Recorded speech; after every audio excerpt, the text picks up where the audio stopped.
Sounds perfect. Good. So your mic is checked, so I can cross you off of my list. Ms. Corbett Sanders, Good evening, everybody. good evening. Thank you. I also see Mr. Frisch, or I saw Mr. Frisch. I'm here. Oh, super. Thank you so much. Ms. Marin, Yes, here. Good evening. good evening. Thank you. Ms. Darana Kofax, I'm here. Thanks. thank you. I'm looking to see who else I see. I don't think I see any other folks yet. We'll wait about another minute and I'll see if we have some more members and then we will certify close and turn it over to Ms. Seismer-Heiser.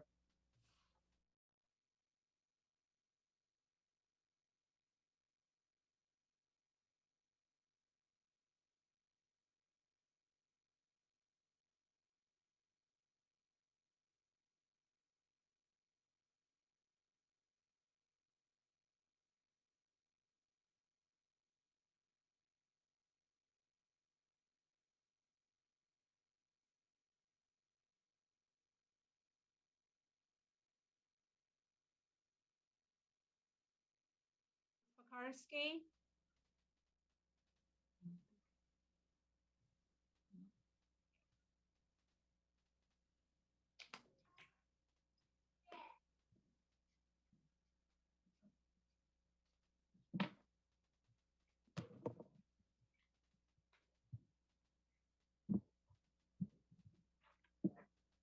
Because now we have 8 members and I know we have a very long evening, I am going to go ahead and certify close as the rest of our members come in for the committee reports.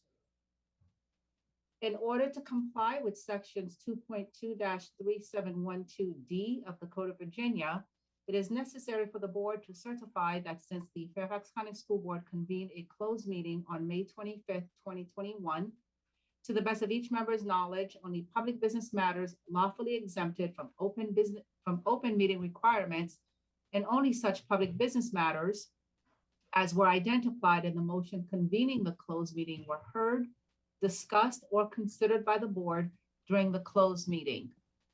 The motion is being made by Mr. Frisch, seconded by Ms. Corbett Sanders. All in favor? Mr. Frisch, Ms. Corbett Sanders, Ms. Seismer-Heiser, Ms. Omesh. Ms. Omesh, let's check your mic, please.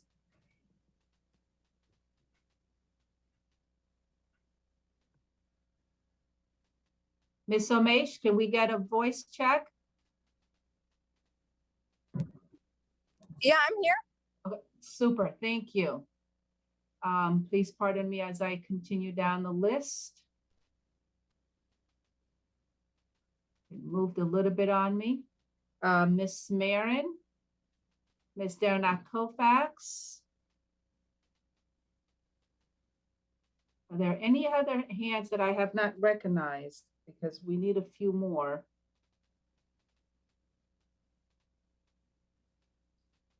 I need to count that again. I apologize, folks. We have Mr. Frisch, Ms. Corbett Sanders, Ms. Seismer-Heiser, Ms. Marin, Ms. Darana Kofax, Ms. Keys-Gamarra. Okay, you haven't voted. Why don't you go ahead and turn on your mic? I had my hand up and you called my name and I took it down. Oh, okay, thank you. So that is yourself and myself. That will be 8. We have now certified closed. Thank you all very much. Please lower your hands. And we will turn over the rest of this hour to Ms. Seismer-Heiser. Great, thank you very much and welcome everybody to our committee reports. I'm excited to be meeting manager for this first hour for the ACSD annual report. And so I will just sort of set up the meeting and then I'll turn it over to the ACSD chair, Connie Lorenzen, to present the report. But we will let Ms. Lorenzen speak and present the report, and then we'll have 3 minutes for school board member comments and questions for Ms. Lorenzen or anyone else that you have questions for on the report. So just briefly, this ACSD is the Advisory Committee for Students with Disabilities, which is a legally required committee that advises the Fairfax County School Board on issues related to students with disabilities. And I was the board liaison this year. And their committee charge for 2020-2021 was to examine current FCPS practices regarding school-based compliance with special education procedures and practices, make recommendations designed to improve the utilization of Department of Special Services DSS resources, to increase division-wide consistency related to the implementation of special education procedures and practices, and make recommendations designed to improve school-based administrative oversight of special education instructional programming and procedural practices. So having said that, Ms. Mulberg, if you're ready to time, I will turn over the initial part to Ms. Lorenzen, the chair of the ACSD, to present the report, and then we'll have 3 minutes for school board member comments and questions. Thank you. Thank you, Rashna. This is Connie Lorenzen, and chair of the ACSD, and I'm very pleased to be with the board and have the opportunity to present our annual report this evening. I only have audio, so I don't.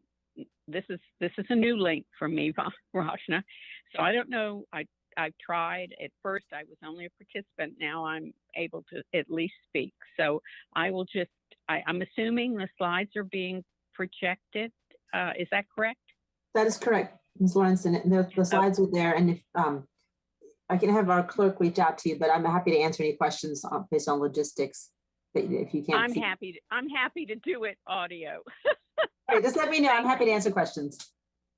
Okay, I will just say next then as we move forward, if that works, and someone is going to move it for me. Is that correct, the clerk or someone? Ms. Mulberg, is Yes, we're going to move it forward for you. Thank you. Next. The local education agency is the Fairfax County School District, and they administer the advisory committee for the students with disabilities. As Rashna said, we are one of only 3 Virginia legally required citizens advisory committees, and we are appointed by the school board. The committee, the regulation mandates the functions of the committee, and they are action words: advise the school division on the needs of the education of children with disabilities, participate in the development of priorities and strategies for meeting the needs of individual children with disabilities.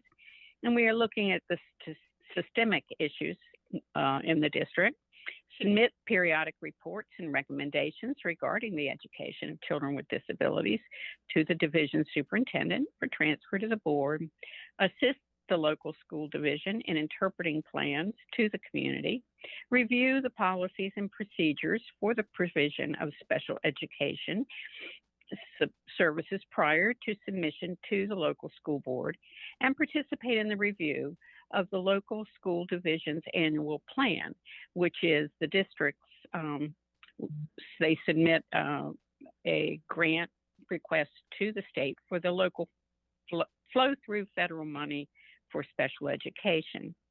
The administrative code that is governs this committee is 8 VAC 2081 230D. The committee is volunteer committee with 33 stakeholders. Next.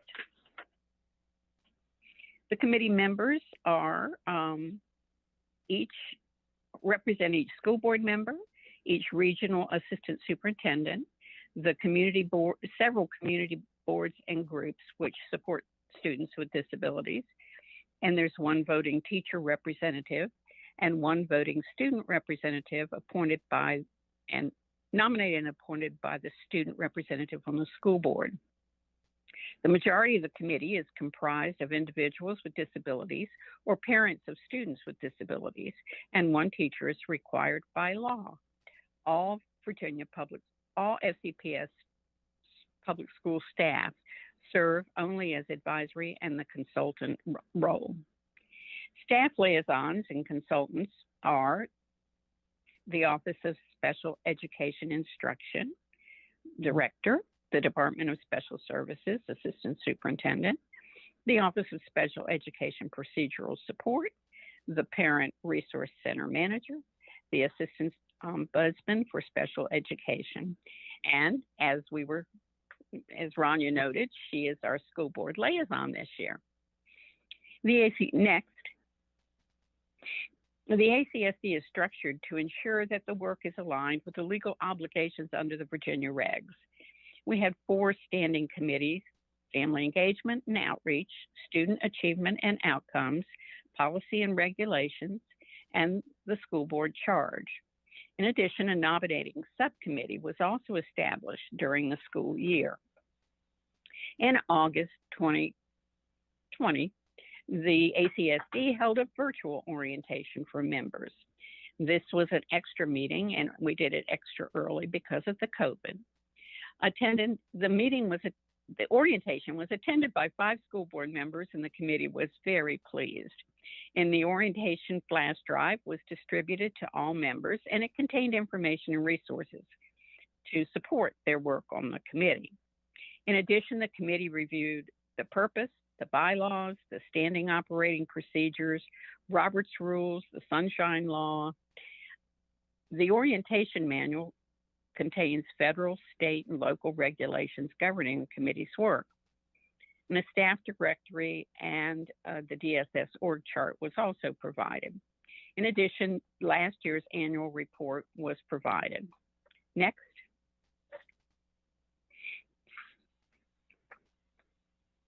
The ACSD appreciates the numerous staff members who provided the committee with presentations. The presentations help the committee to perform their duties. In the beginning, we had, I think there were 15 staff presentations.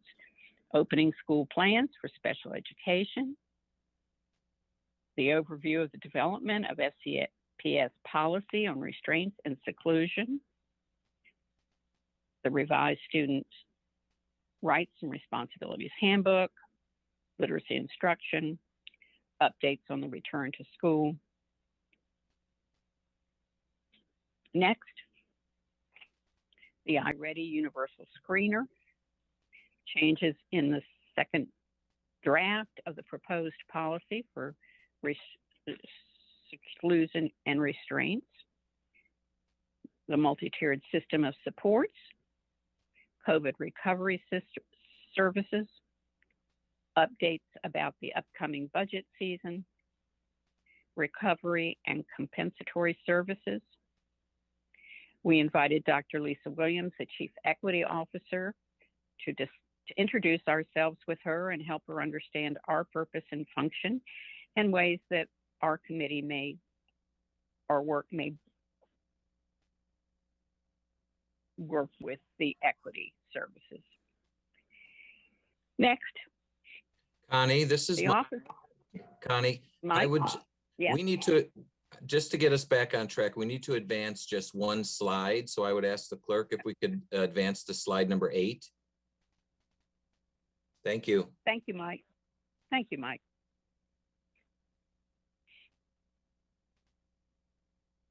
The Office of the Ombudsman did a data report and helps the committee understand the work of the Ombudsman's office. The special education updates. Mike Bloom gives the committee an update every regular meeting. The specific update was a focus with Dr. Ross Green, who the district will be partnering with this coming year, and probably, the IDEA and the work of the LEA's plan. This again is the report that goes to Virginia for the flow-through money. In addition, we had 2 independent presentations. We invited the Dr. Ted Hoke from George Mason. He spoke on the effects of restraints and seclusion on students with disabilities. And we invited Diane Loomis from the TAG Center at George Mason to talk about I'm Determined. Next.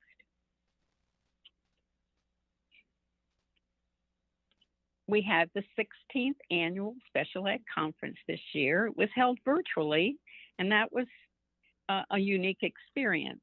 It was a big success. The committee was pleased. We presented 9 first-class awards to celebrate individuals who excel in inclusive practices with positive outcomes.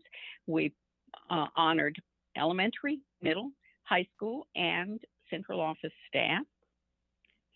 The ACSD appreciates Karen Hawley and Melissa Johnson, who were leads in the conference planning committee and who worked so collaboratively with the ACSD liaison and the committee chair as well. The committee appreciates career and transition services for their student strand. The committee has 4 presentations at the conference. There were 4 speaker presentations and about 50 sessions. And these are all available on the FCPS website. They were recorded and they are excellent. And it's wonderful to be able to have access to them.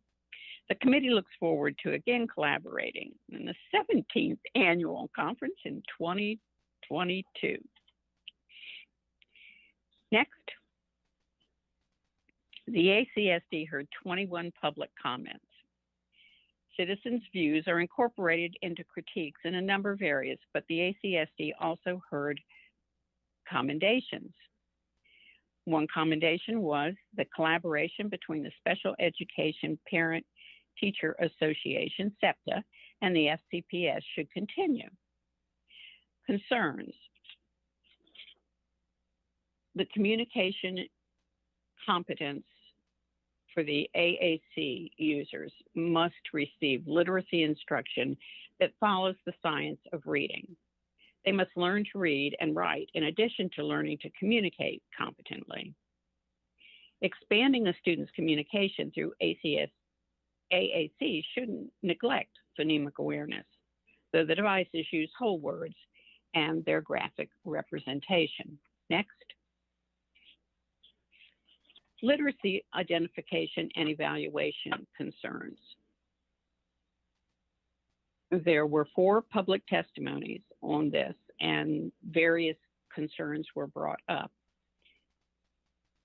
Fidelity and accountability lacking in every aspect of components of effective reading acquisition throughout the district. Students with dyslexia need increased access to appropriate assistive technology. Limited access to implementation of the 5 pillars of early literacy.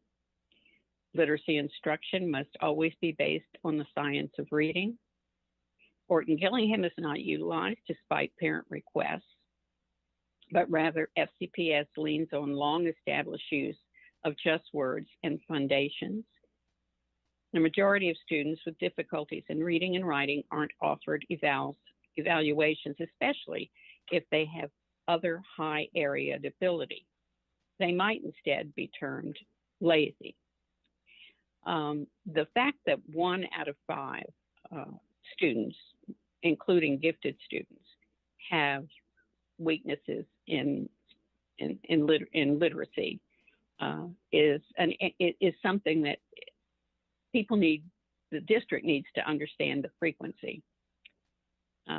The need for phonological awareness versus whole language instruction. There were, as I said, 4 public comments on that. There were 5 testimonies delivered among 3 speakers on restraints and seclusion. And these issues the board is very aware of, but we wanted you to know that there were 5 testimonies talking about the dangers and the traumatizing effects of restraints and seclusion.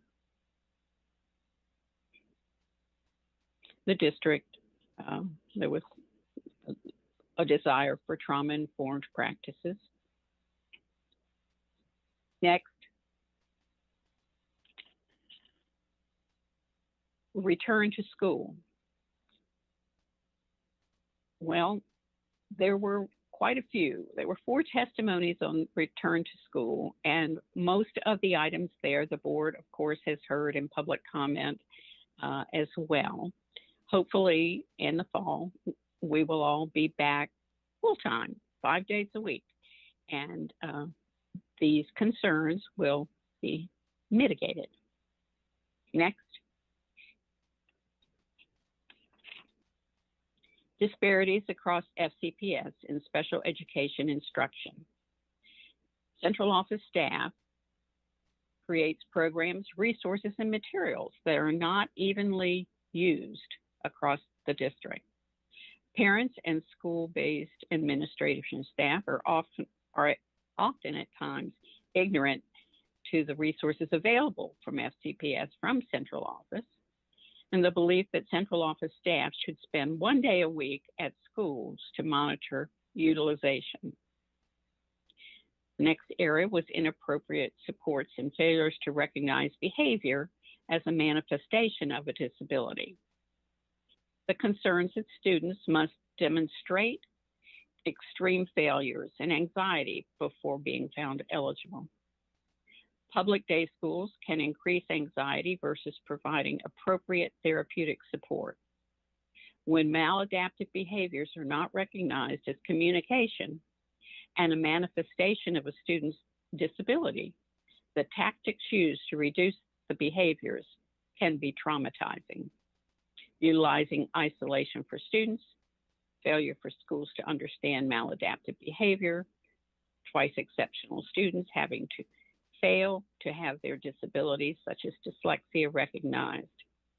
We need to ensure consistent implementation of the district's procedures and practices. Next, lack of equity of special education students.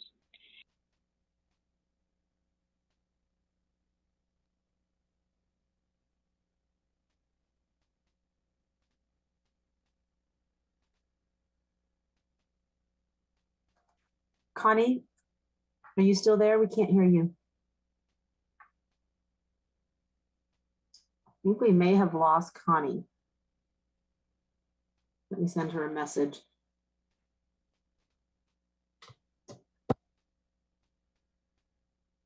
Connie, if you're there, we can't hear you. Can you text her?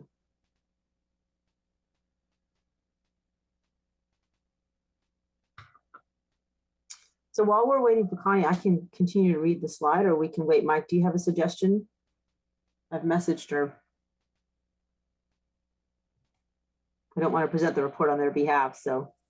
Sure. I know that Connie was having some challenges early on where she was disconnected a couple of times, but she was quickly able to get back on. Let's see, the other option is, you know, if the vice chair is on board. I think, Oh, you're back. I'm back. Great. I am. We're still And on slide 15, Connie. Are we on 15? Yes, Let's hit 15. Okay, thank you. Thank you, Rajna. of course. Lack of equity for special education students. Disabilities is often left out of the FCPS equity discussions. Students in SR&R do not receive adequate support for access virtual instruction. Special education classrooms with multiple grade levels. Some schools have a lot of autonomy in how they set up their classes, and I think this comment was getting at a situation where all students with IEPs were placed in one class, and they felt that was excessive. Concern that general ed teachers are provided numerous curriculum resources for online teaching, but resources are not available for teachers delivering adaptive curriculum. Denying speech and language services to students in special needs preschool because preschool is a language-rich environment. Demonstrates implicit bias because it suggests the students are not already coming from a language-rich environment. And the next was the 2E centers should be provided so students can't receive the support they need to reach their potential, and the virtual environment made learning accessible to many 2E students. Next. The ACSD continued to thrive. The committee meetings were well attended and members were engaged. Over 50% of our members had 100% attendance this year. Unfortunately, or however, a number of region superintendents had vacancies. They did not fill them. The committee was again very pleased by the meaningful collaborative and support provided by staff liaison Mike Bloom, Director of Office of Special Education Instruction, and greatly appreciates the efforts of the additional staff consultants and the generous administrative support provided by the Office of Special Instruction Administrative Assistant, Natasha Anthony, who was a tremendous support to me. I will forever be grateful for her support. The committee's focus was to fulfill state mandated functions and to increase awareness of the committee and the parent resource and the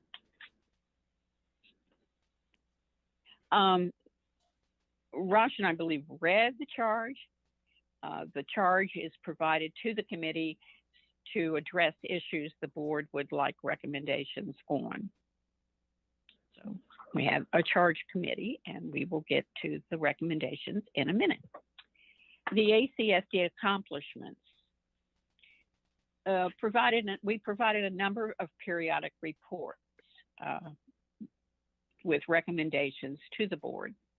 The ACSD twice submitted a periodic report with recommendations regarding the new seclusion and restraints policy and on draft policies. We worked with staff and administrative support to conduct ACSD regular and special virtual meetings once COVID canceled traditional public meetings. We ensured the continued public comment at virtual meetings. We revised the solicitation to include video, audio, as well as written testimony. We shared at the beginning of all the virtual meetings. We advised the TJ admissions revisions for students with disabilities when they were doing their focus groups. We served on a number of focus groups, and we're very pleased to send representatives. We revised the ACSD webpage. We improved the Keep in Touch ACSD meeting announcements.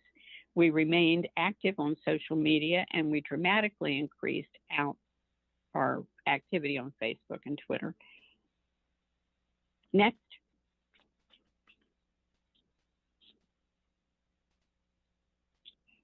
The commendations the ACSD is going to provide are the following. The addition of new positions for neurodiversity specialist and social emotional learning specialist. The DSS support for the successful ban on seclusion and restraints and reductions on restraints. The providing the evidence-based programs that will reduce the need for restraints and seclusion, working with Dr. Ross Green. The continued provision of live stream and recorded ACSD subcommittees even after the ACSD is back meeting in person. The committee got a number of members got feedback that being able to have the meetings audio, live streamed, being able to listen to the recorded meetings was very helpful to parents that are dealing with students with disabilities and have many things on their plate, and of course, especially during COVID. The DSS staff and liaison and administrative support for the committee will, of course, be continued, and as I said, was greatly appreciated. And the Parent Resource Center and their research, we wanted to commend them for their evidence-based webinars and their YouTubes, which have been excellent and are growing. Their library is fabulous and a wonderful resource for the community and for parents. Next. Recommendations. The committee recommends that you create a policy to require the transition of all eligible testing and individual education programs documents be provided, translated for parents. The IEP is a document particularly that needs to be translated if they are not English-speaking families. recommend installing video cameras in the remaining seclusion rooms and hallways leading to the rooms, providing electronic reporting for restraints and seclusion to make that easier and more accessible for staff, to ensure the students who are provided evidence-based sequential literacy curriculum require training on evidence-based dyslexia specific interventions, including regional evidence-based training for all K-3 teachers, provide parents whose native language is not English, the translations of the IEPs. Thank you. I'm repeating myself with my notes. Next.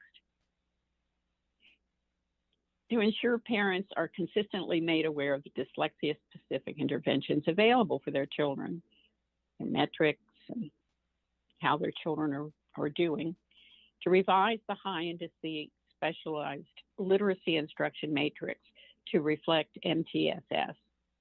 There has been a concern among the community, and we hope the district will take a good hard look that there is no appropriate maybe limited access to tier 3, that it's not evenly provided consistently across the district for literacy. So there's a need for tier 3 literacy to be provided. Provide required job embedded professional development for all general ed teachers K-3 on literacy intervention. Ensure all literacy programs are implemented with fidelity to ensure the results as directed by publishers. To build supervisory tools into dyslexia interventions and implement them consistently across FCPS. There's a need for all schools to understand the legal requirements of the federal law and state laws for students with disabilities because the district is committed to the inclusion model. Next, ensure FCPS offers competent wages and benefits, create a forum for staff to discuss challenges in delivering special education services and supports, and increase the awareness of evidence-based practices, create an internal channel to communicate with staff about approved programs, supports the needs for students with disabilities included in their classrooms, ensure IEP teams provide students timely training at the local school level to meet the projected transition needs of students from year to year. This is particularly important as they transition from elementary to middle to high school. Provide required training on IEP development to school special ed chairs and lead teachers, and encourage the training for this school on IEPs and the requirements and the laws and responsibility that teachers have, the legal responsibility that teachers have to follow the IEPs and the 504 plans. Next.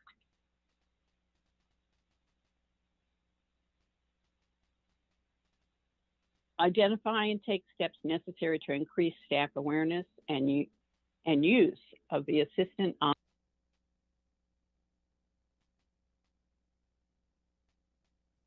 I think we lost Connie again. Give her a minute or two to reconnect. And if not, Mike, do you know if the ACSD vice chair is on the call as well? Yes, Joanne Walton is on the call with us today. All right, let me send Connie a message. We'll see if she can reconnect in a couple minutes. And if not, I may ask Joanne to take over until Connie can reconnect. We'll give it a couple minutes.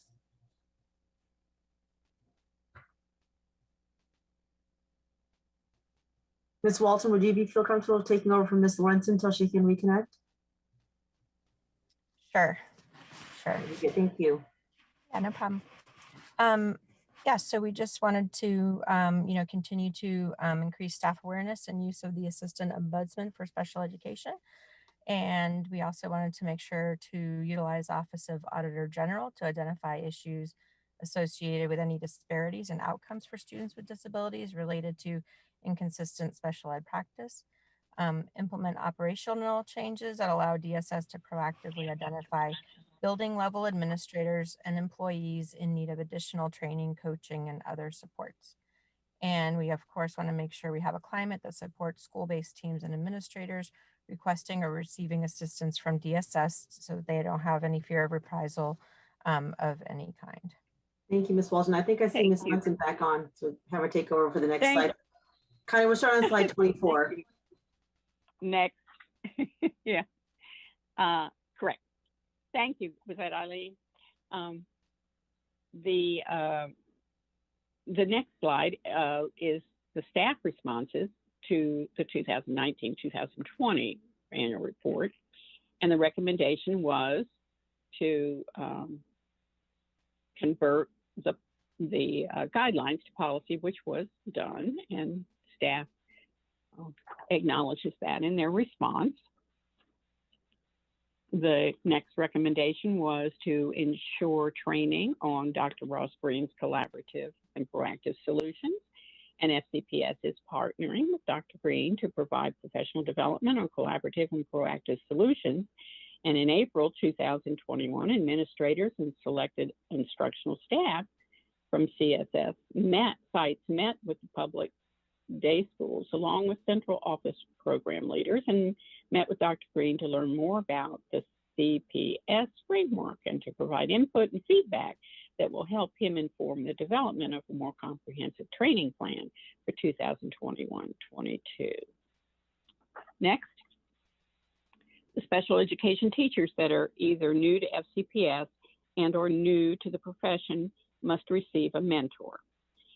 And the staff response is that the Great Beginnings is a comprehensive teacher induction program available to all special education teachers who are new to FCPS or new to the profession.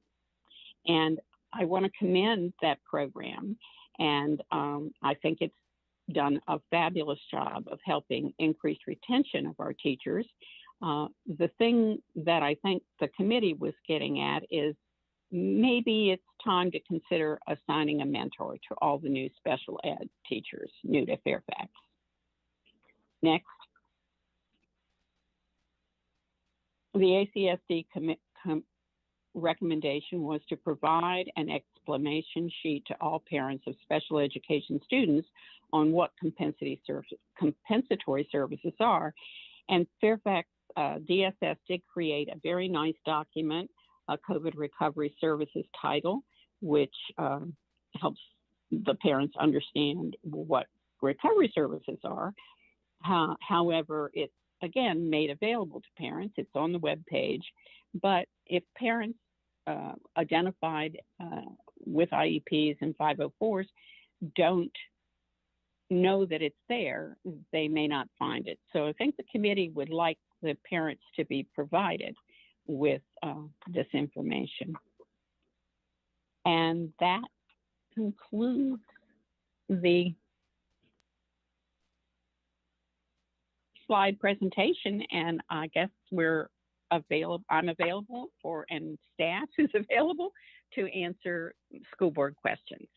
Great. Well, thank you, Ms. Lenson, for that really, and for the ACSD members for that really comprehensive and detailed report. So just to lay the framework, we'll have 3 minutes for board member questions. And if we could, just for the interest of time, because we do have 2 more reports after this, sort of try to limit sort of responses to 3 minutes as well. That way we can make sure we have time for our other reports. So having said that, I will start with board member questions. Ms. Keys-Gamarra, I see that you have your hand up. I do. Thank you so much. And I just really want to start out by thanking Ms. Lawrenson. I know you're a longtime servant for these issues on this committee. And I had an opportunity to listen to the last committee meeting, but I didn't get a chance to make remarks. So I just wanted you to know how much this board appreciates your dedication. And I didn't want to miss that opportunity. I really don't have questions per se. I am very grateful for the extensive recommendations that I think are valuable.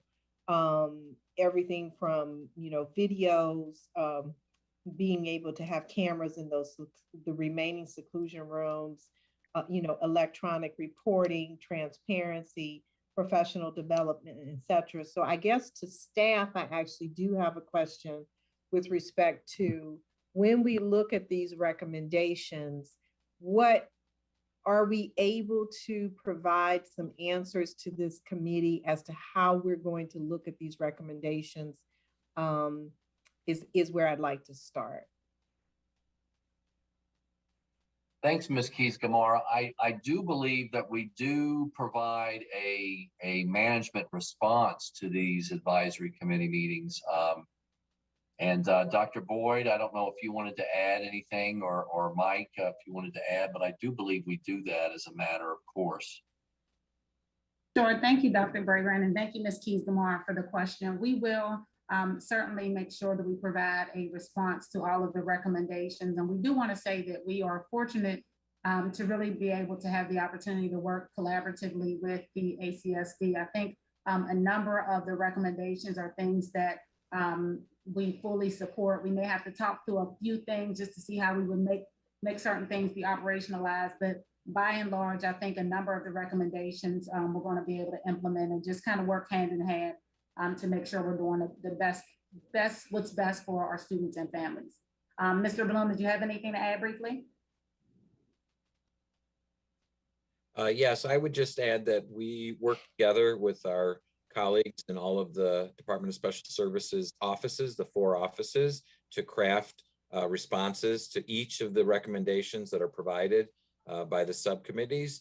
And again, we'll be able to present that information to the school board for your review and input. So the reason I'm asking is because I really do, I think all of the board members really appreciate this work. And sometimes we do hear, whether in this situation or other situations, what happens to these recommendations. And so, Dr. Boyd, do you think, in addition to being able to provide a written response, that perhaps some sort of timeline or guidance can be given to the committee? Because as I look at some of these recommendations, some are low-hanging fruit, not difficult at all, and so I think it might be helpful to our constituents who are really, I mean, those meetings are rigorous. You would think that our people are like, they're getting a salary and this is all volunteer. So I'm just wondering if perhaps we might be able to lay out a way that we are responding and in what timeline. Absolutely, we'll do that. And Mr. Bloom and I will follow up directly with Connie and her leadership team to lay those things out and be able to loop back to you so that it's a collaborative development of the timeline and moving forward to be able to update the board. I do that because I make that recommendation and I know everybody's working hard and I've listened in on a few of those meetings. I just think it would be very encouraging to our community to know that we're really taking their recommendations seriously. They work hard and we're willing to lay out, well, this is where we are. And I know the collaboration will continue, but I just wanted for our committee members to hear that we really do appreciate their expertise that they provide to our system. Thank you. Thank you, Ms. Keys-Gamarra. I appreciate that. Do anyone want to respond to that last statement before I go on to our next board member? I just wanted to thank her for her comments and say that the DSS staff has worked very collaboratively and very responsively. And I like the idea of the timeline. I like, the staff response, and it helps focus. We use we actually recommended the cameras in last year's thing. And so the things that we really feel need to be considered seriously, we continue to recommend, and it takes some time sometimes, but a lot of them end up coming through. I know the committee was so pleased to see a number of our recommendations in the very important new policy on restraints and seclusion. So thank you. Thank you. Thank you very much. Next, I have Ms. Corbett Sanders, followed by Ms. Dernek Wilcox. Thank you. And I want to first start by thanking Connie. You have been an amazing representative of Mount Vernon for many, many years.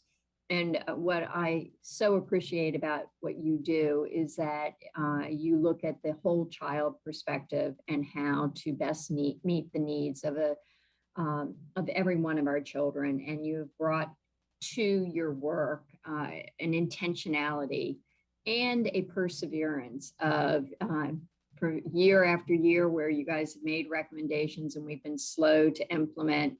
You keep coming back and saying you still need to do this. So I greatly appreciate it.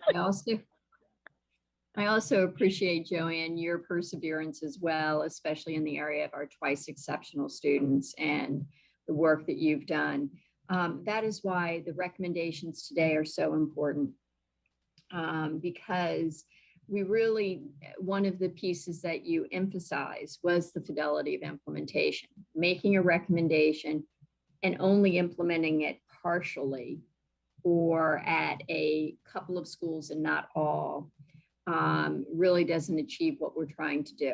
And then we end up having evidence or anecdotal evidence of, well, it didn't work for my child. And the reason it didn't work for my child is you guys didn't do what I asked, what we had planned on doing. You raised the issue of literacy quite effectively in this, and how important that is as a gateway for our students with disabilities. So my question is actually for you all, but also for staff. How do we translate these great recommendations and make sure that we have the fidelity of implementation to benefit all of our students?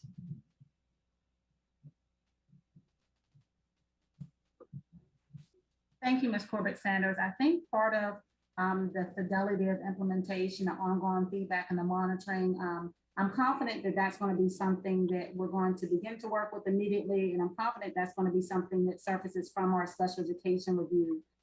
We are a large district. We have a variety of needs, but we want to make sure that the supports were being put in place, whether they're programmatic, whether they're systems, policies, administrative procedures, that they're being implemented with fidelity. And if there are challenges, we need to know what it is that we need to do from a support system, from DSS, whether it be OSCI, procedural support, intervention and prevention, et cetera, what we can do to kind of help schools. So if there's blockers for implementing certain programs with fidelity, how can we help you? How can we build that bridge?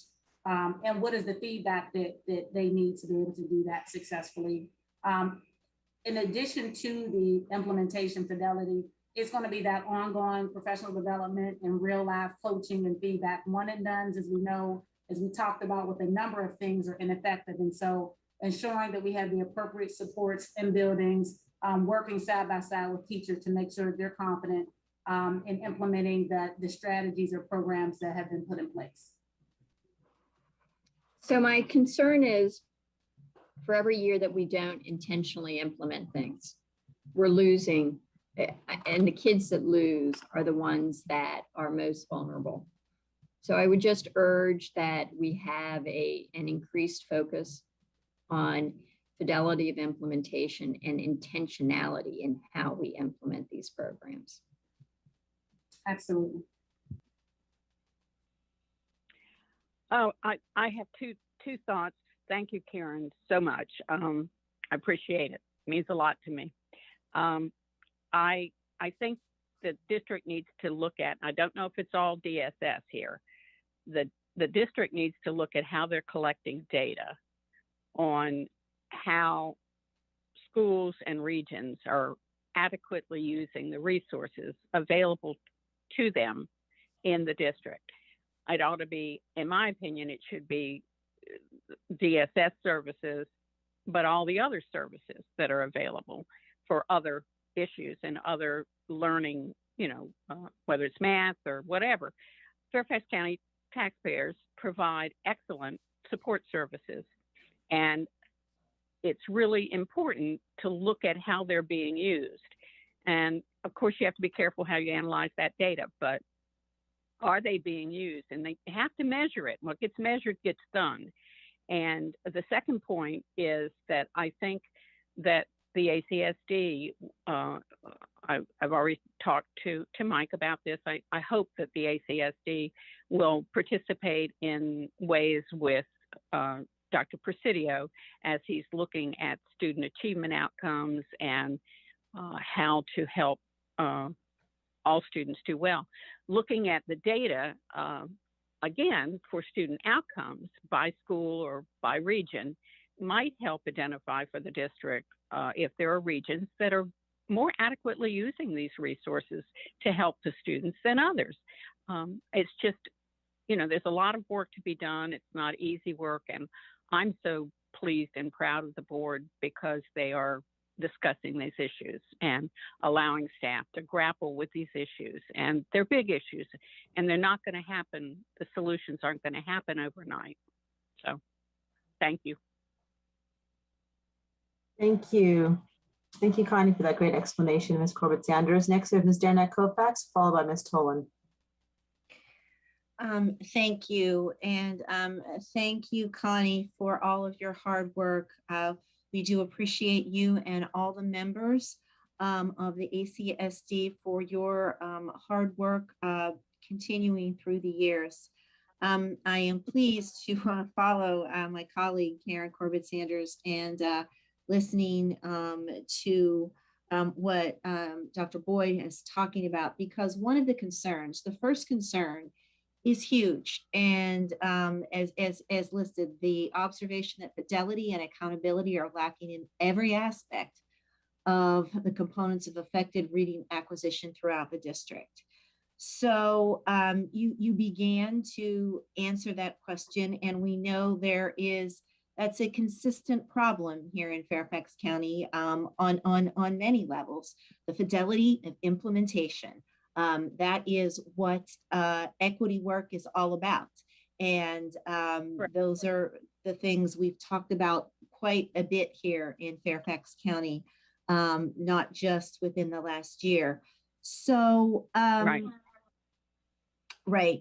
So I guess, and Connie, you started to talk about some of the things that you were observing. So if there's anything else that you didn't add, because that statement's a bold statement. And what's, aside from obviously the forums but how are you hearing that consistently, and what else is drawing you to that conclusion?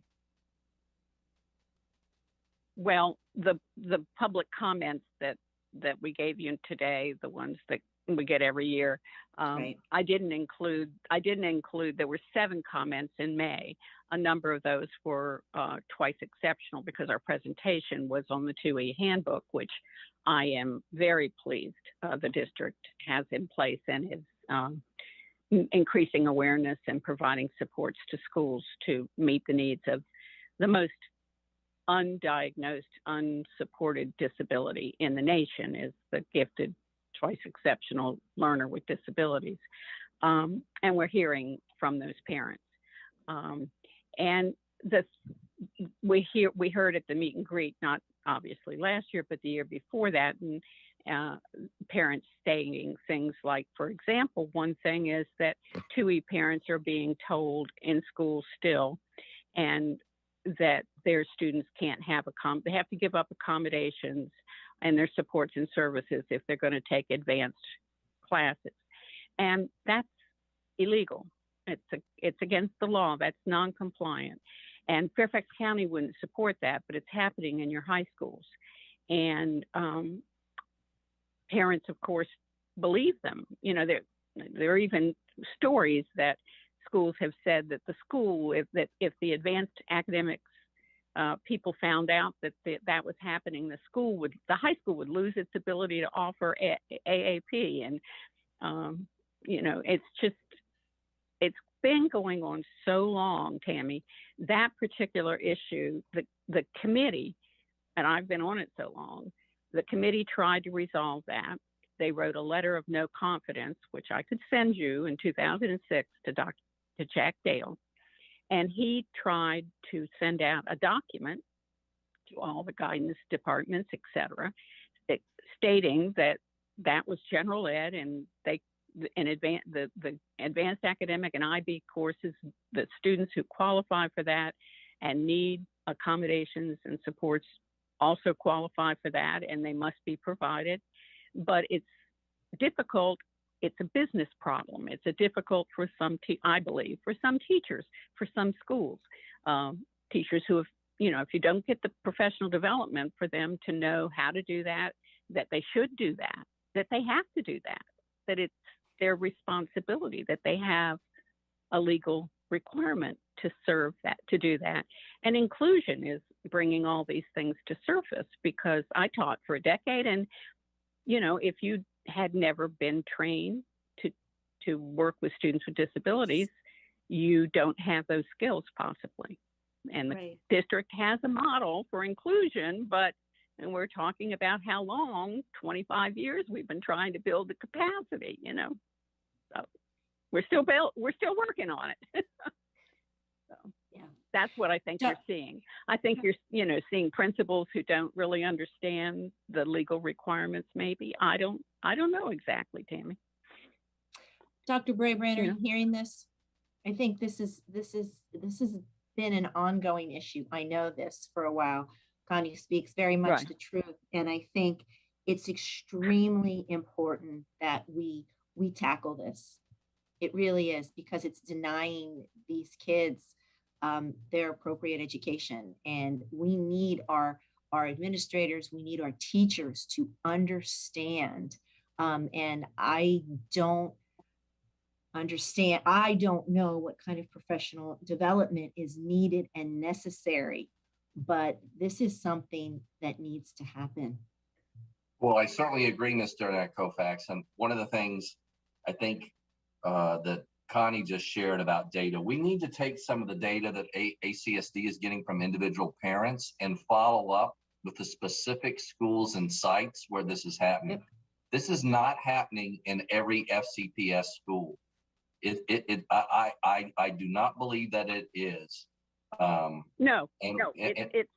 agree, Dr. Brabrand. I think that's happening some places, and that's that inconsistency that we're looking at. And I'm not, and lack I'm certainly, of fidelity. And I want to embrace that piece, of course, Connie, that I know there are places where it isn't, and I think we need to continue to partner and have those places identified so that we're putting the additional professional development and or the additional accountability that needs to be in place to go, this is what you're going to do. What you're doing is not following our guidelines or following the law, and there's going to be consequences otherwise. But I do think we need to continue to grab that data from our end and from ACSD's end that they're bringing us, and more quickly turn around and follow up where we're seeing instances of this not happening.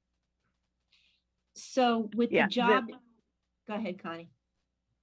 I was just going to say that the public comments are in the annual report, but staff and the ACSD has all the information, contact information for people who make public comments. Anyway, that's all. I just wanted to say that is available. It's not in the annual report that you have a copy of it, from your board docs, but we just put the topics in. We don't put their names or their schools or that, but we have it. Right. So I'm not sure if this would be for you, Dr. Brabrand, or you, Dr. Boyd, to get the job embedded PD for all gen ed teachers for literacy intervention. How long would it take to accomplish that? Do we have something in place? Is it cost neutral? Is it a time? I mean, I know we're just coming off of COVID and all of that, but how long would that take? Dr. Boyd, I'll let you add any additional pieces. And I know Dr. City is not here this evening. We are going to have a double down effort on literacy, and we are going to need to find additional professional development time above and beyond. That's one of the things we're looking at staff right now. What can we do in the calendar to find more time for professional development? And this is another perpetual problem, but we've got to come out of COVID with some new approaches, and we're looking at some things right now as a leadership team that I hope to be able to bring to the board before the school year begins about how we can get more PD, particularly around literacy. And we are finishing up a literacy plan that we're going to bring to the board soon. Thank you. I see Ms. Walton, you have your hand up. Would you like to speak? Thank you. Yeah, I just wanted to mention that we did do a very, very informal survey around dyslexia. And I believe that in the whole report, this presentation was just the highlights and, sort of the summary. But I do believe that the full report has like the breakdown of what the responses that we received from multiple parents, in a very short time frame. And honestly, I don't remember exactly, but we were actually quite surprised how many responses we received in the very short turnaround time that we had to try and collect some, data to support our recommendations and concerns around dyslexia and tier 3 interventions and that sort of thing. Thank you. That's all I have, right? I have one more. How many rooms currently have cameras and how many more are needed in the seclusion rooms?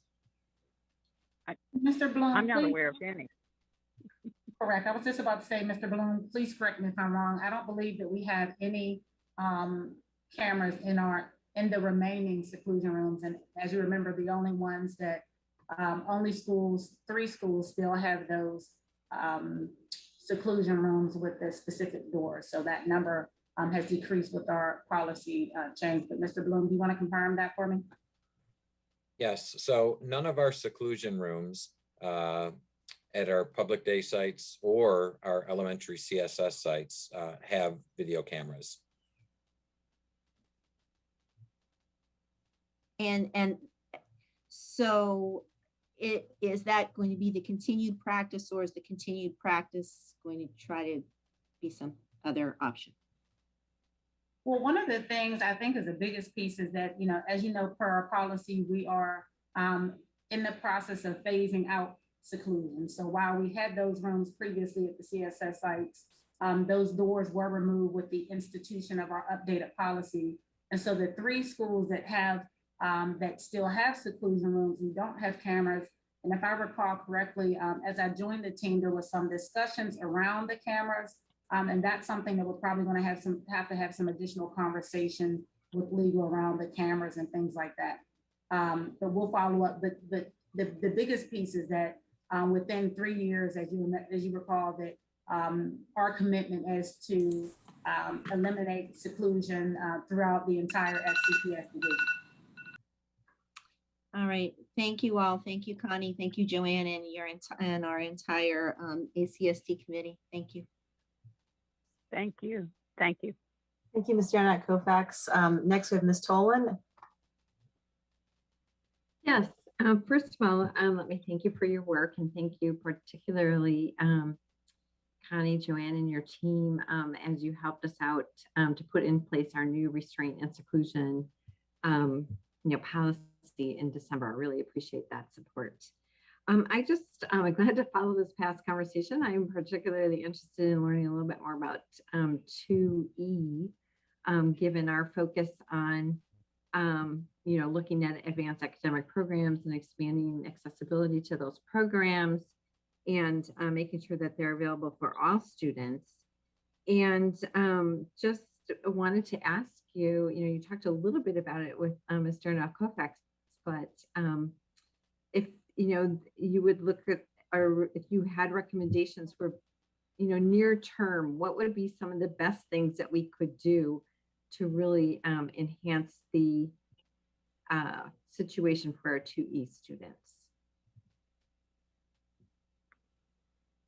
Well, near term. So I can tell you what I'm hearing from parents, what they think.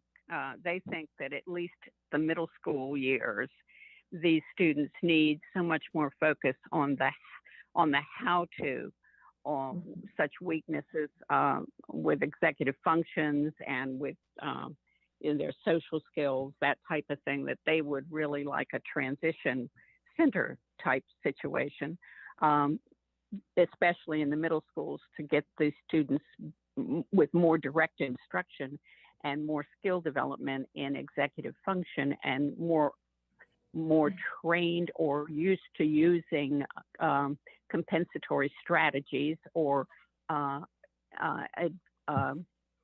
the BAT supports that help these children reach their potential, sort of building them up to get them ready with sort of to move into high school. That is something that I think that the 2E parents are advocating for. The awareness is a huge piece, and the district is working on it. Near term, more focus on increasing awareness of the 2E learner, that it is real, and I think that might help. Joanne, do you have any additional near term? I'll certainly grapple with that and get back with you. Joanne, you have any more to add to that? Yes, thanks, Connie. Yeah, as a parent of two 2E children, I think definitely across the board, we're hearing that we really need to make sure that the principals understand at all levels, like we're talking about, right, inconsistency across regions, across the system. The basic thing that needs to be communicated as soon as possible would be that the students are allowed to access honors and advanced classes. So telling parents that they don't have support, that they have to stay in a team taught class, that sort of thing.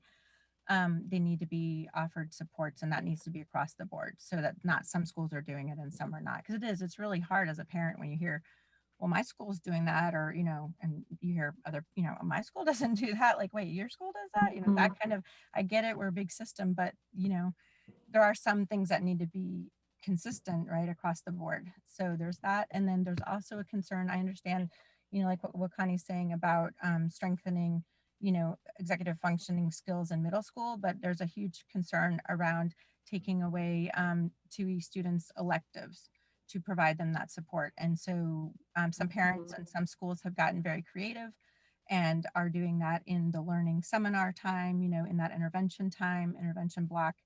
So that, because for a lot of twice exceptional students, like my children, if they would have been put there and not say in cello, and then, my child was, told he couldn't take cello, or he was told he couldn't do advanced math and all these things because of his, ADHD behaviors, and then it turns out he's, pretty gifted in cello, and that we would have really not known that.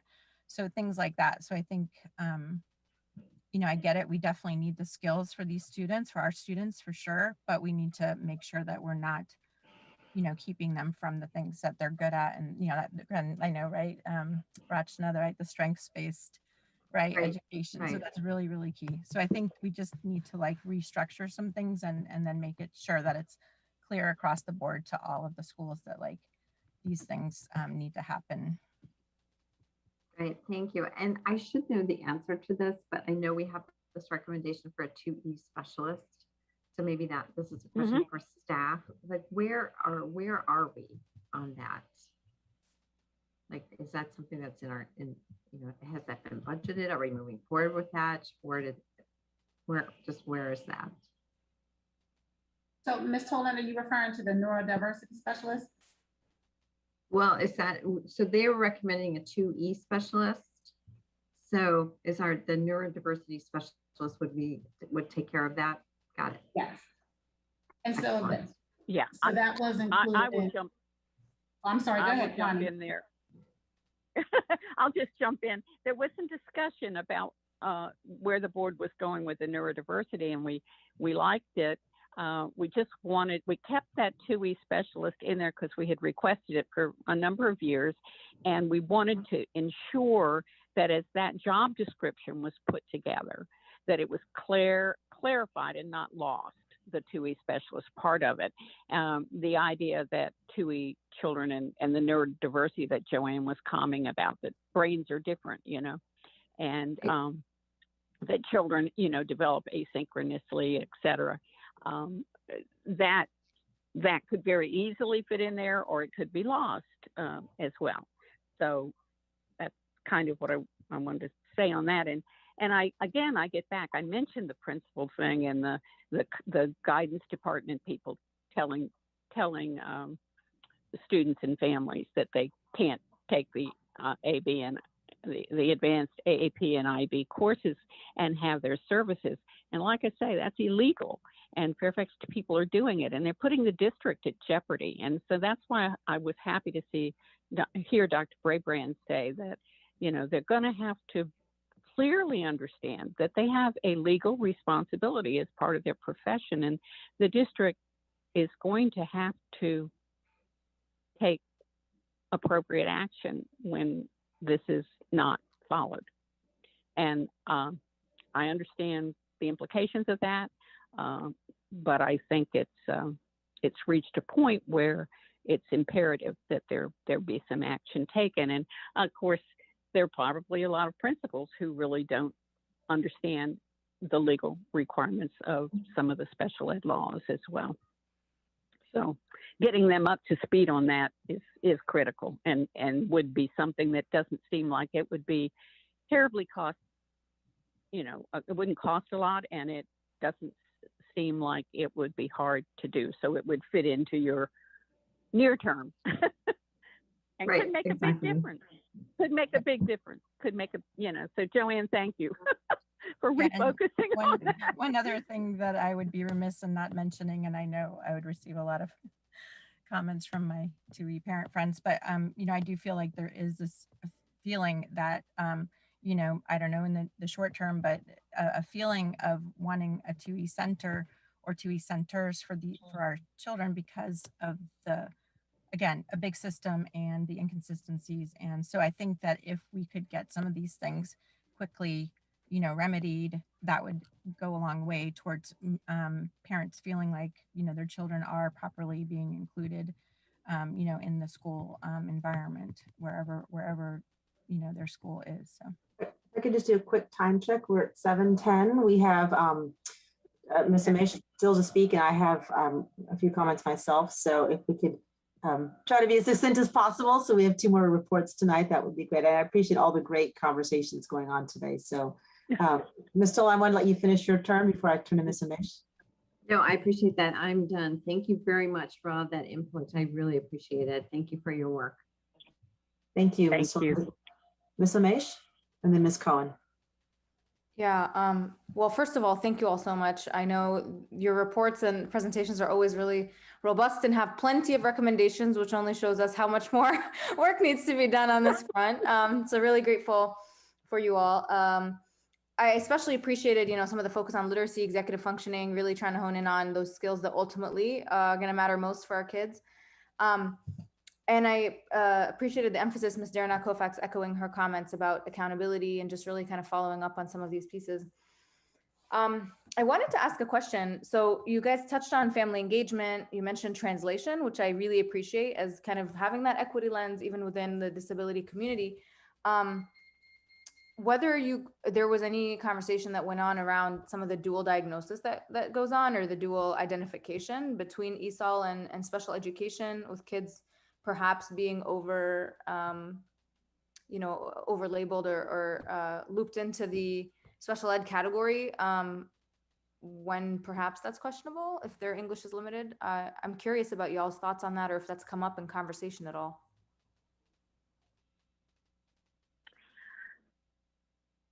There are, I don't recall, because I don't attend all the subcommittee meetings. I don't recall that coming up, but generally I wouldn't be surprised that wouldn't be something people would talk about or question or grapple with a bit as they grapple with the issue of the identification of students with dyslexia or speech and language disability.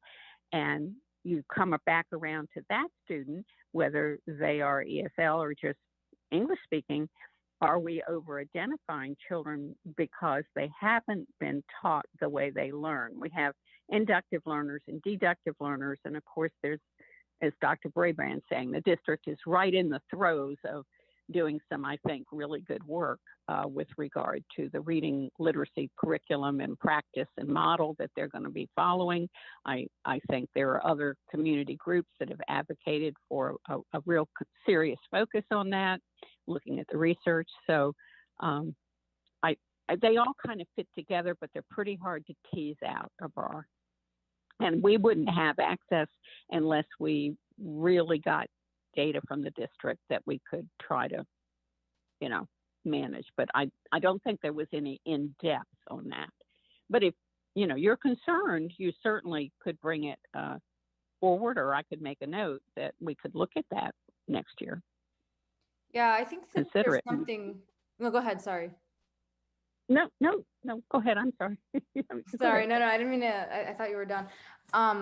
Yeah, no, I think there's something really fishy about it. I mean, when you look at the numbers, it's just there's such a high percentage of kids of particular backgrounds or language deficiencies, if you will, or language needs that are, that end up with special education services. And that's not to say that those are not additional supports, but that might be worthwhile, especially because you guys chose to emphasize, some of that access and language and translating IEPs. I mean, really being more, accessible. Yeah, we were thinking more of the family engagement piece.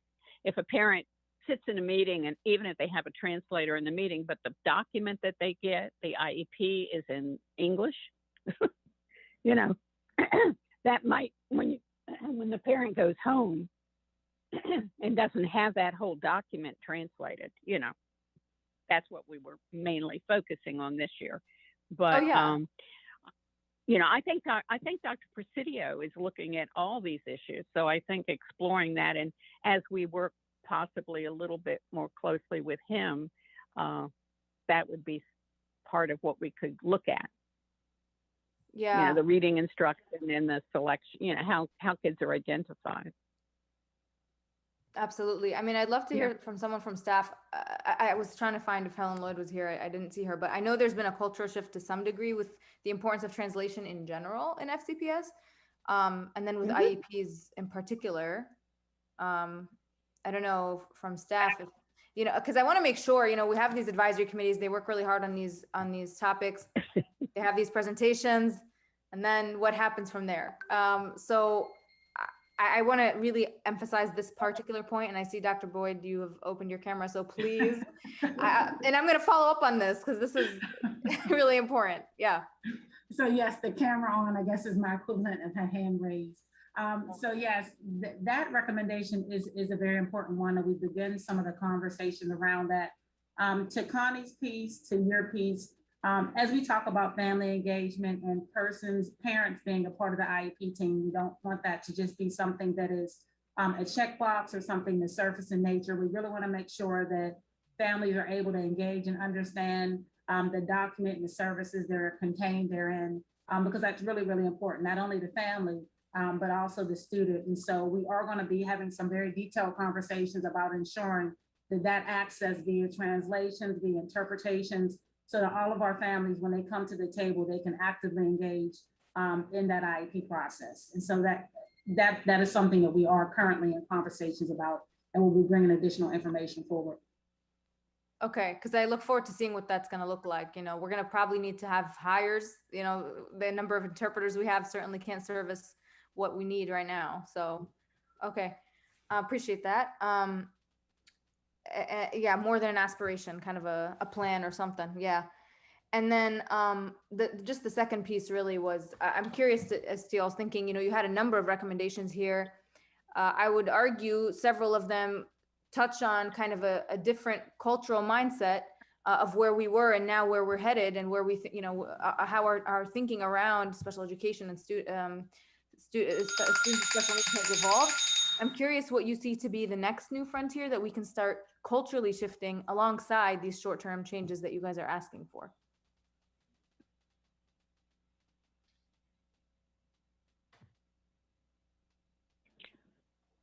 This has been such a year, Abara, that with the COVID things and the parents and the emotional trauma and of students with disabilities, particularly, then the restraints and seclusion policy was very intense and a lot of work for the committee.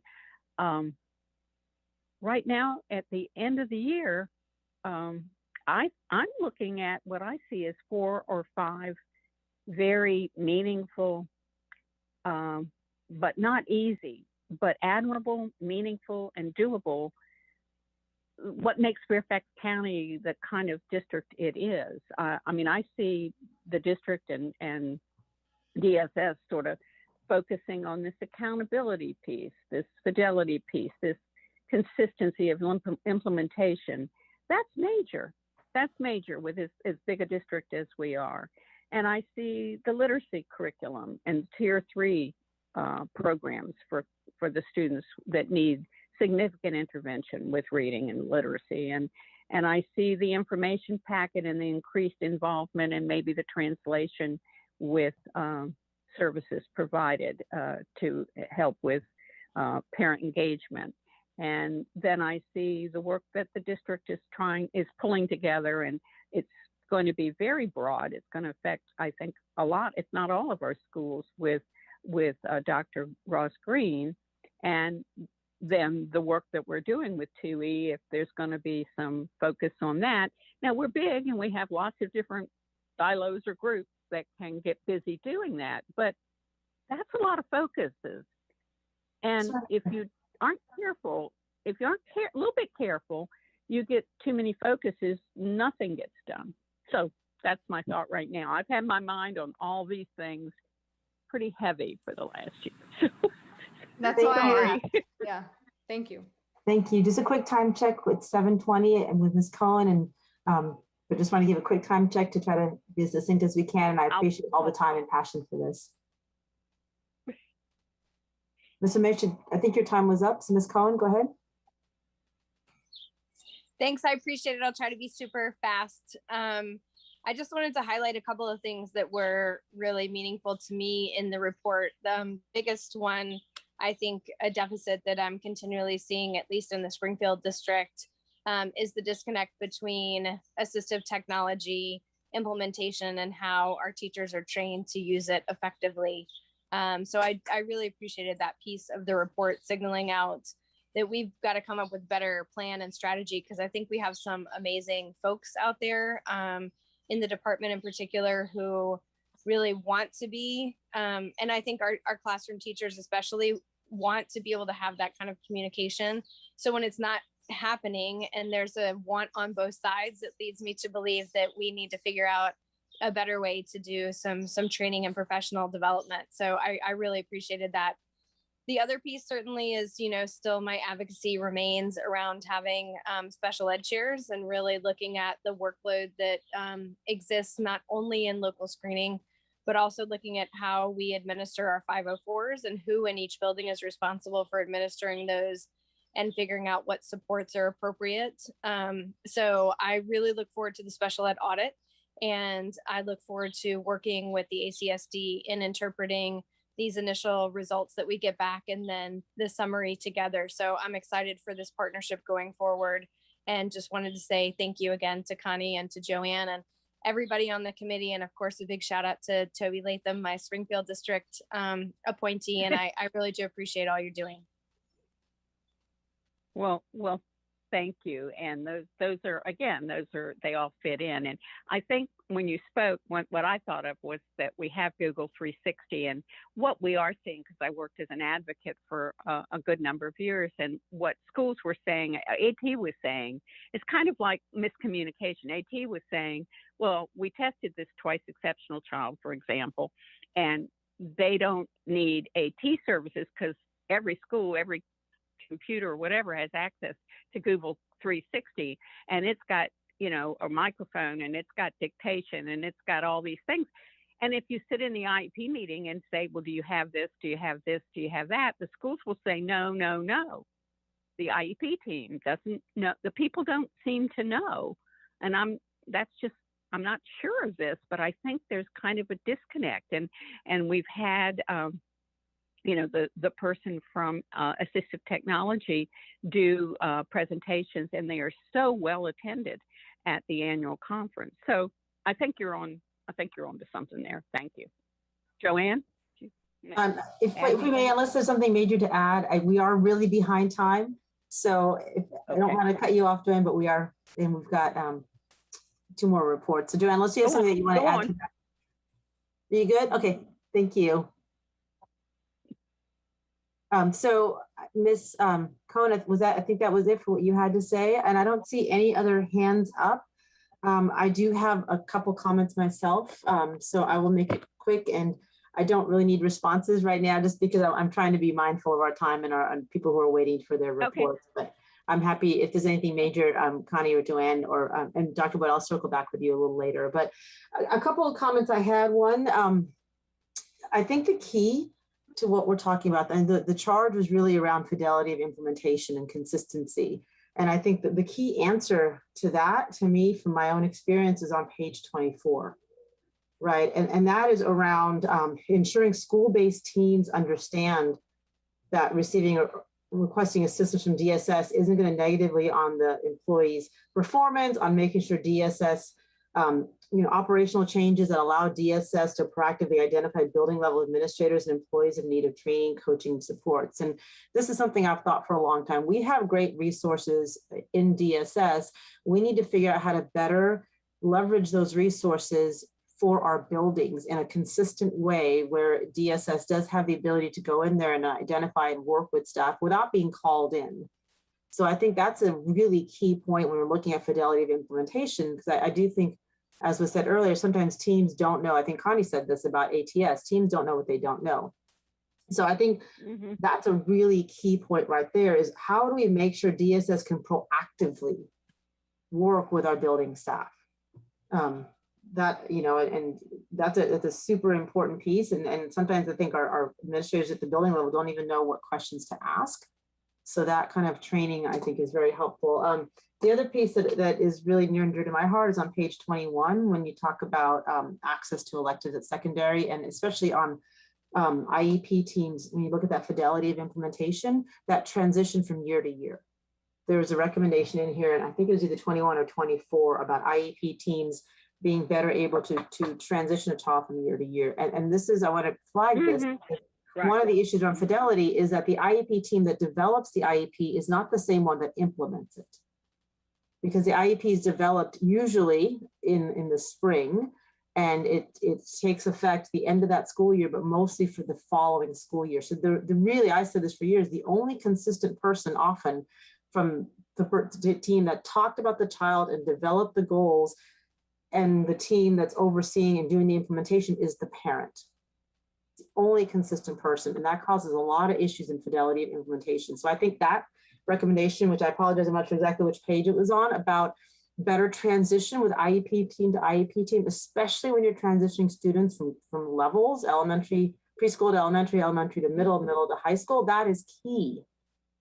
That is key. And Connie, I think, but those are, there's many great recommendations in here. I did wonder in the recommendation from the initial, so the student achievement and outcomes report, why it was focused mostly on dyslexia, which is a huge need when we're really looking at student achievement and outcomes. But I don't need an answer to that. But I just wanted to point out those two things in the report I thought were really key. So I will stop. I don't see any other hands up for this section of the report. So I wanted just to say thank you to Connie and Joanne and the ACSD for this incredible hard work. I know how much you work from being in the committee meetings.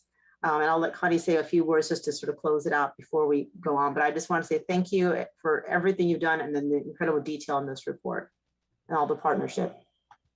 Connie, go ahead if you want to finish out. Thank you.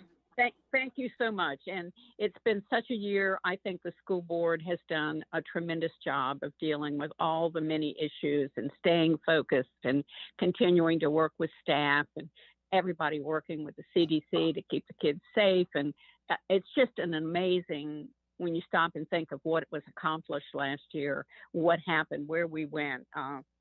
It's just stunning, and I'm very proud, and it's been very rewarding, and I'm honored, and I will be stepping down. So this will be my last year on the committee, my last year as chair, and my last report to the school board. But I will, I'll still be around, and so school board members might still get an email from me. And I thank you, and I really appreciate it. And I think good things are coming. Thank you, Connie, for all your hard work. And with that, and for your decades of dedication to FCPS. Thank you, Connie. Thank you, Connie. It's a big loss for us. Thank you, Connie. It's thank greatly you. appreciated. With that, Very I'm gonna kind words. no, very well Bye-bye. deserved. So with that, I'm going to turn it Thanks. over to Ms. Marin to present the SHAC annual report. Thank you all for your great comments. Thank you, and thank you so Bye. much to ACSD. Just so much that you've taught us. I really appreciate your report. So it's my pleasure to turn it over to our Student Health Advisory Committee, of which I've been proud to be the liaison. Since we are starting about a half hour over time, I'd like to at least extend the time for this until 8:15. But as much as you can work through the presentation, Ms. Payne and company, I know the board will want to respond. You have a great PowerPoint put together.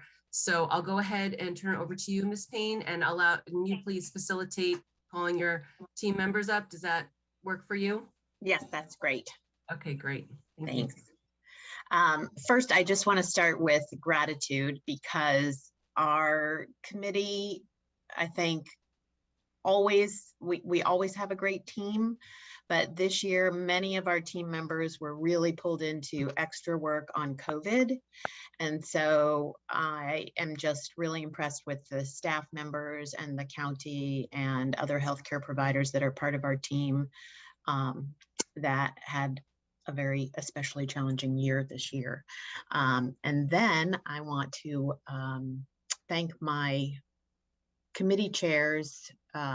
We had 3 different subcommittees: sleep health, brain breaks and recess, and the screen time subcommittees. And so I have here with me today Kara Danner, who is the FCCPTA representative, Lori Jacobs, who is the Drainsville representative, and Brenda Silva Torma, who is from Fairfax City.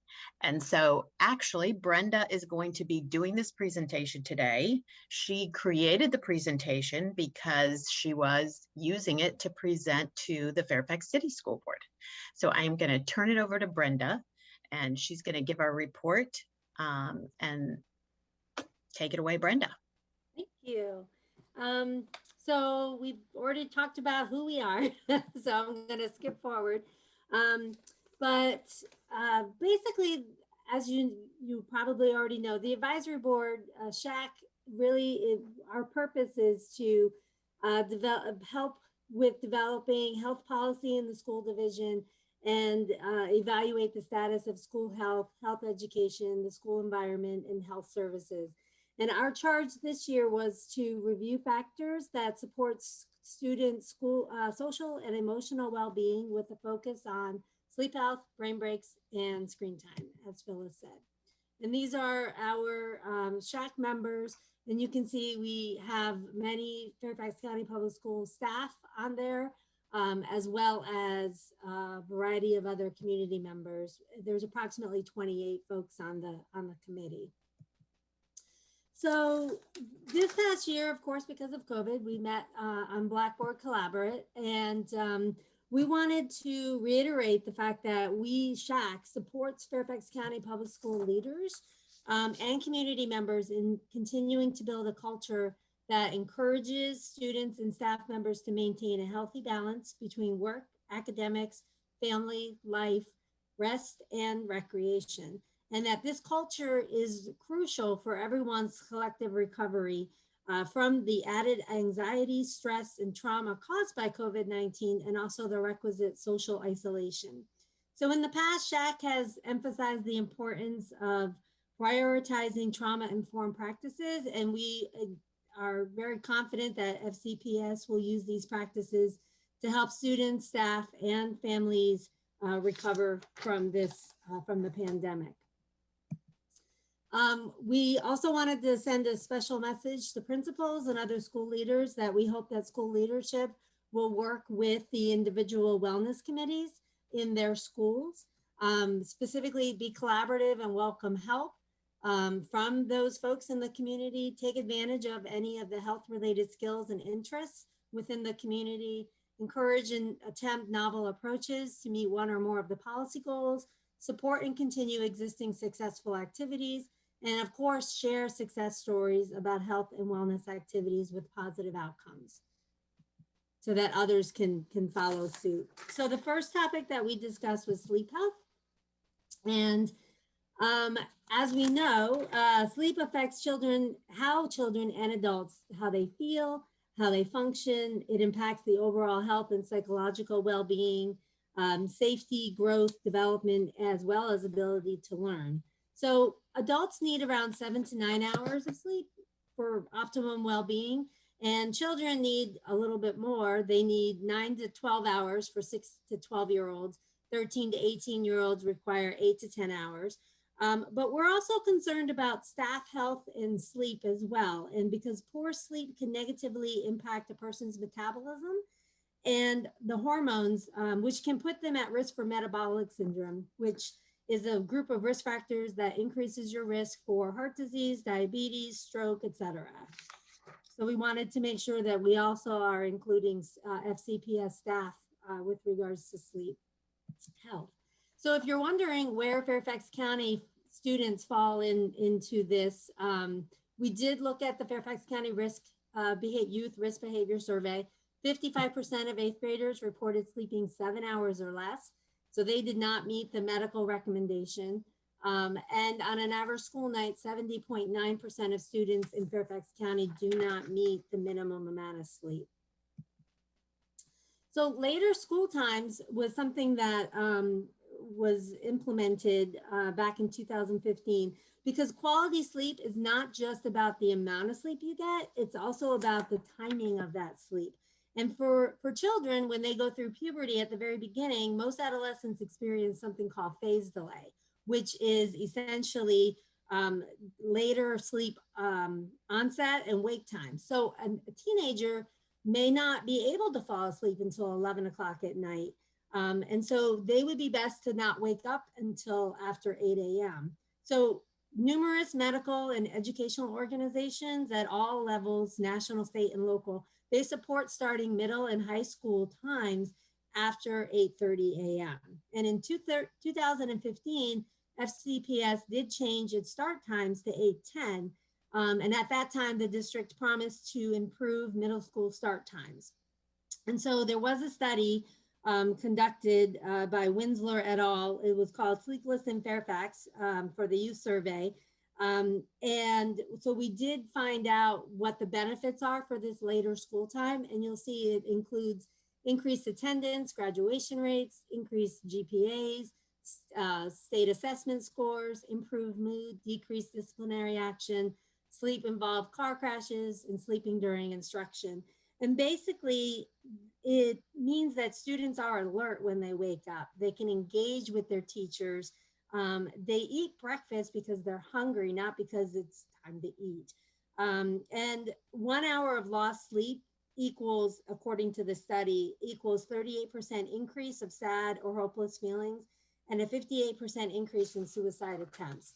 So 1 hour really can make quite the difference. I'm gonna just ask Phyllis to explain this beautiful slide for me.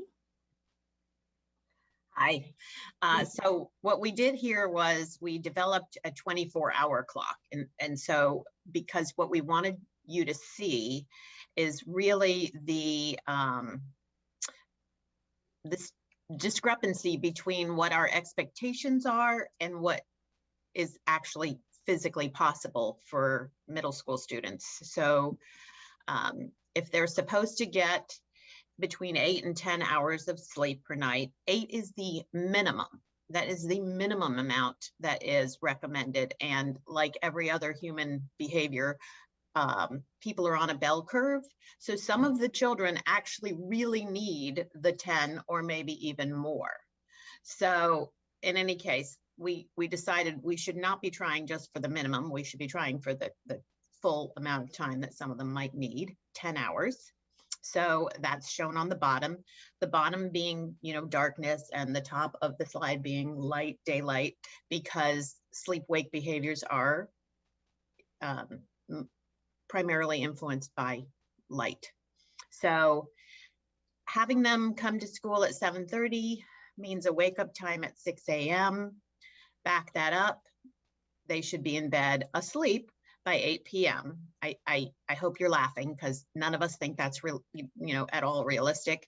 And not only that, but we melatonin onset. Melatonin is the hormone that's responsible for making us feel sleepy, and usually it starts going up in our brains, in adults maybe 7 or 8 p.m. And in teens, it's actually later than that. So they're not even starting to get any of that melatonin, and you don't feel sleepy until it's really peaking. So, for adults, that's around 10, 11 p.m. And for kids, it's even later. So we're literally, it's one sleep expert said, it's like asking them to jump 7 feet in the air. They, I can't do that.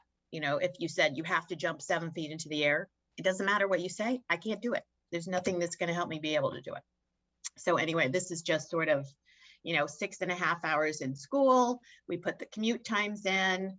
If they were doing an extracurricular for a couple of hours, that leaves an hour for dinner, 2 hours for homework. There really isn't a lot of time for socializing and relaxing, which is actually also, something that's psychologically necessary for kids. So there you have it. Thank you, Phyllis. So we have three recommendations for sleep health. One is to delay the start time at 3 middle schools starting in 2022 to 2023. We specifically were thinking about looking at 3 middle schools that have high numbers of elementary feeder schools that begin at 9:20. Number 2, stop using 11:59 p.m. as a deadline for turning in homework online. And then number 3 is consider implementing a system-wide sleep-friendly homework policy. So that includes limiting the amount of homework and ensuring that it's meaningful, purposeful. As I said, setting homework submission times that align with sleep needs, utilizing check-ins and class time for longer assignments and projects, and teaching students how to manage their time and break down large assignments into smaller chunks. The next subcommittee that we had was brain breaks. And so brain breaks have been discussed in FCPS for several years. And Superintendent Brabrand mentioned in 2018 that we believe in the need for 6th graders and all middle school students to have opportunities to take a mental break from instruction. And soon after, brain breaks were proposed as a forum topic. And then as recent as April of 2021, the school board discussed this issue at an online work session. And so SHAC really supports strongly the board's efforts to bring brain breaks to middle school by the upcoming school year. So there were 3 observations that were used to create our recommendations. And the first observation is space issues. So we recognize, SHAC recognizes that middle school administrators are under a lot of pressure and strain because the communal spaces that are traditionally used for brain breaks are completely overwhelmed.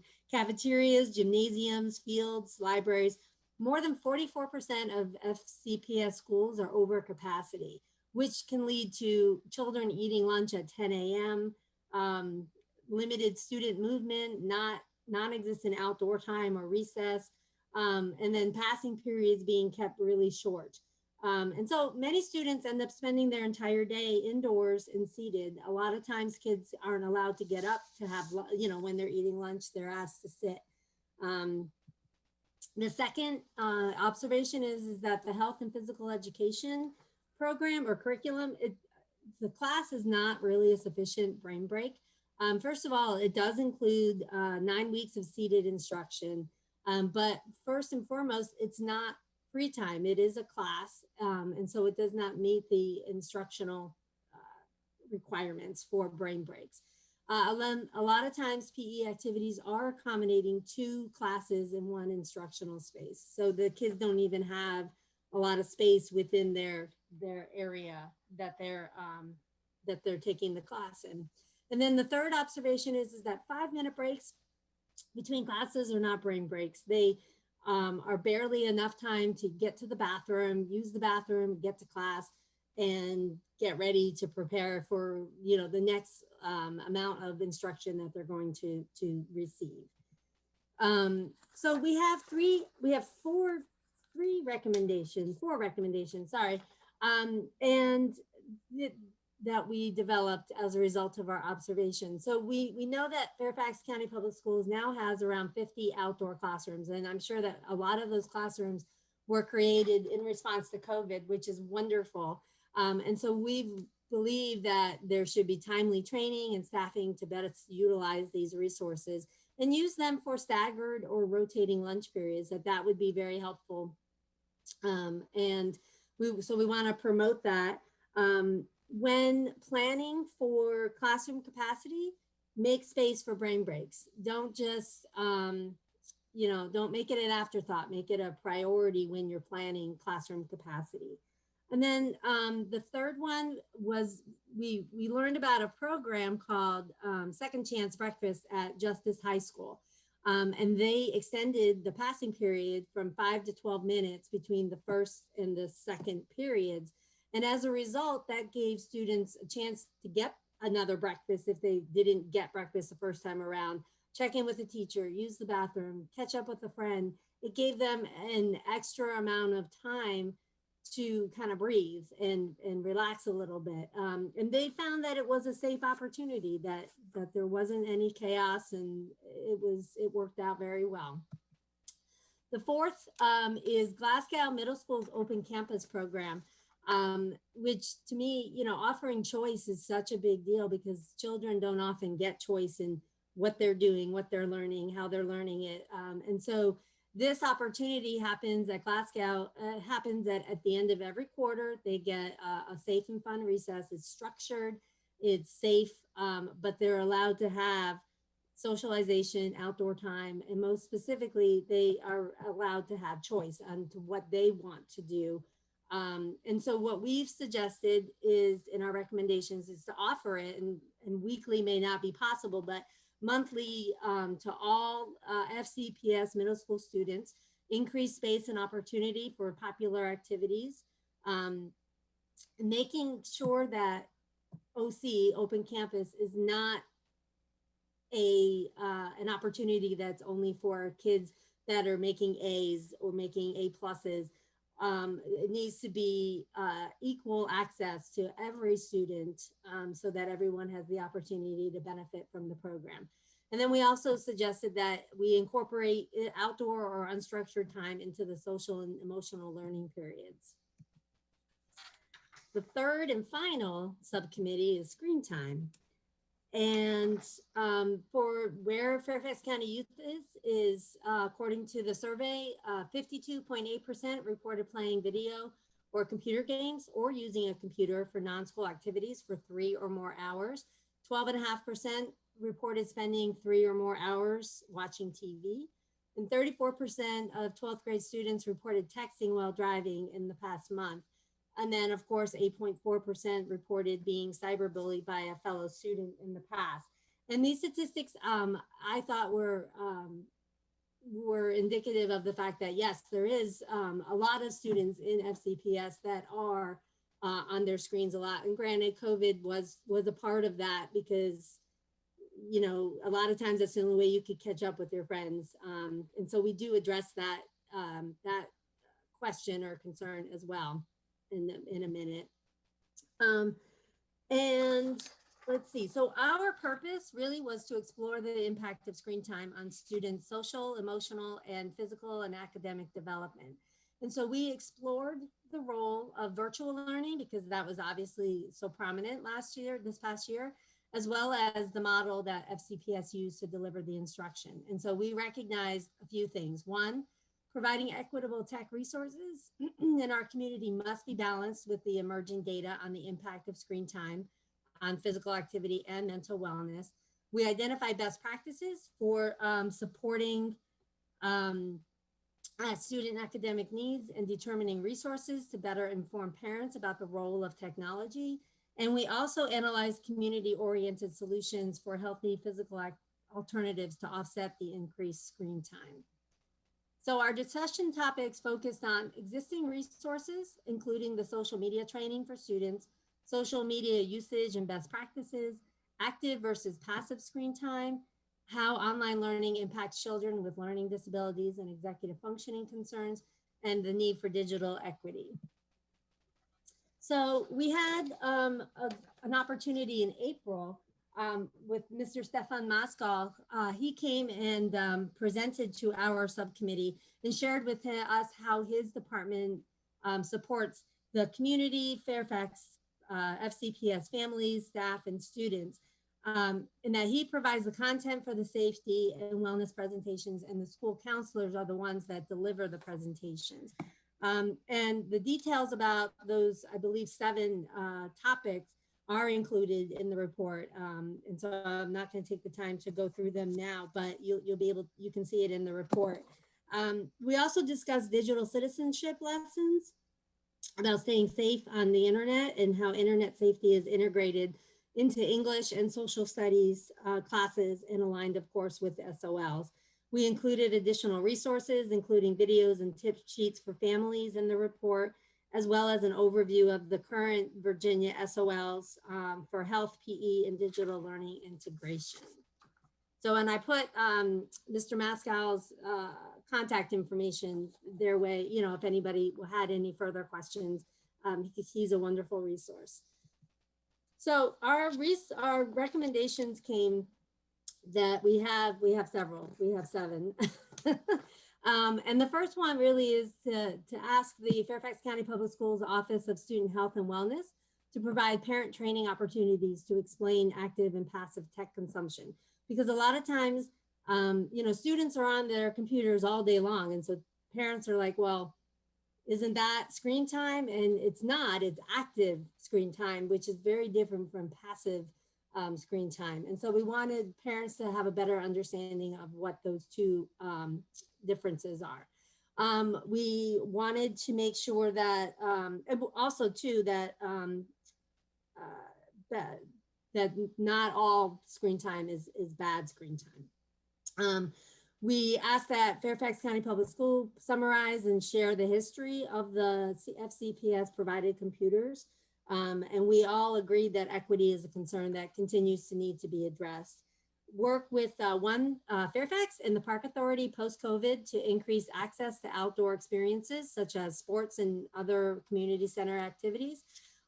We also, when I spoke with Fairfax City, the school board, they asked us to incorporate their resources as well, and we gladly amended our report to include Fairfax City Parks and Recreation. Set a goal for the number of students who participate in extracurricular activities, and that's of course city and county programs as well as school-based programs. Number 5, increase accessibility to Fairfax County and Fairfax City Park and Recreation student clubs so that everyone who wants to participate can. Provides parent support and information about how to create a healthy screen time balance, and continue to identify and build high quality partnerships with community organizations, neighborhood service groups, and others to create more after school clubs. And I was amazed to learn that Fairfax County Public Schools has over 3,000 clubs and that they have approximately 900 activities. And a lot of them met during COVID, and they met virtually. And in a way, a lot of the student clubs actually increased participation because more people were able to participate in a virtual manner, such as Our Minds Matter at Poe Middle School. It did experience increased participation. So each group has a sponsor, and a lot of the sponsors do support the students' mental health and well-being. We also noted that each middle school has an after-school specialist that's employed to work to get students involved, and that each high school has an employed director of student activities who manages the many school clubs and athletics. Some schools have over 200 clubs, I believe. Yeah, so everyone's busy and doing great things. Our charge for next year is that we're going to focus on COVID, on student anxiety, specifically after coming off of this year. There are a lot of students that are concerned about coming into school.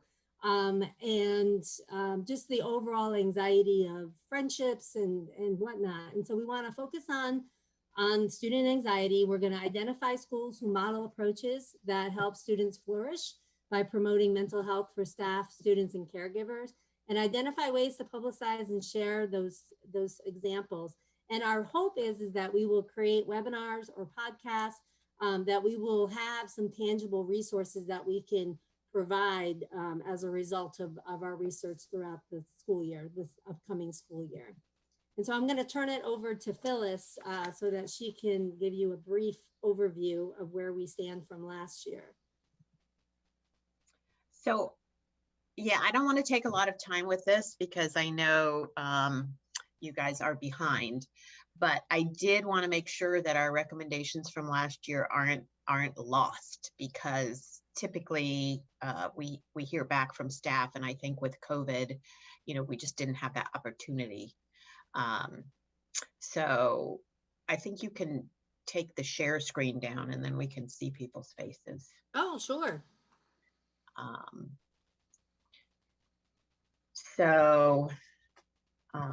Anyway, so I just wanted to mention there were some of our recommendations are really no cost. They're sort of administrative changes.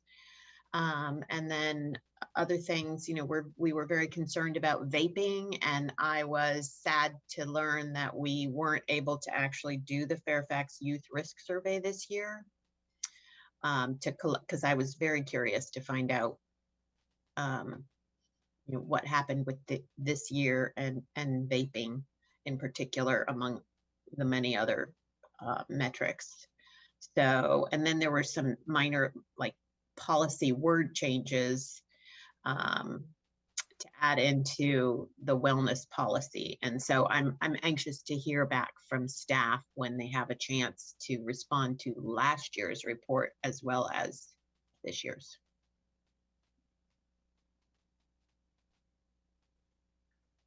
Okay, well, thank you. Thank you for that tremendous presentation.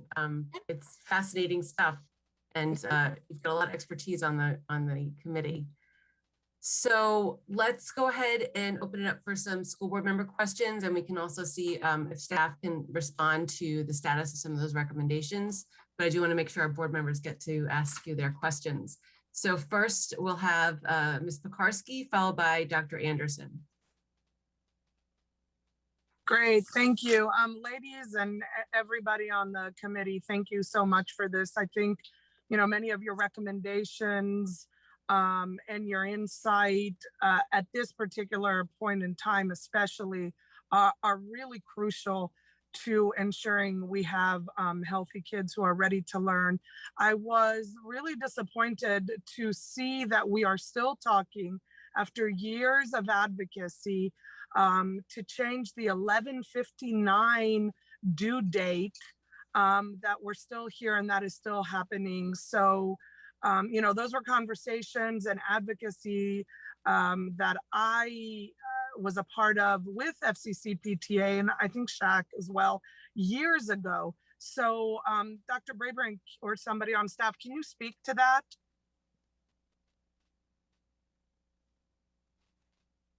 Sure. I don't know if Dr. Presidio is here. I am pretty sure we communicated that this year during the pandemic to our schools. And if we're hearing that that's still going on, then I'd like to have that feedback and share it with my team. But we did hear that feedback from last year. And as we entered the pandemic, we did direct those changes to be made through the principals.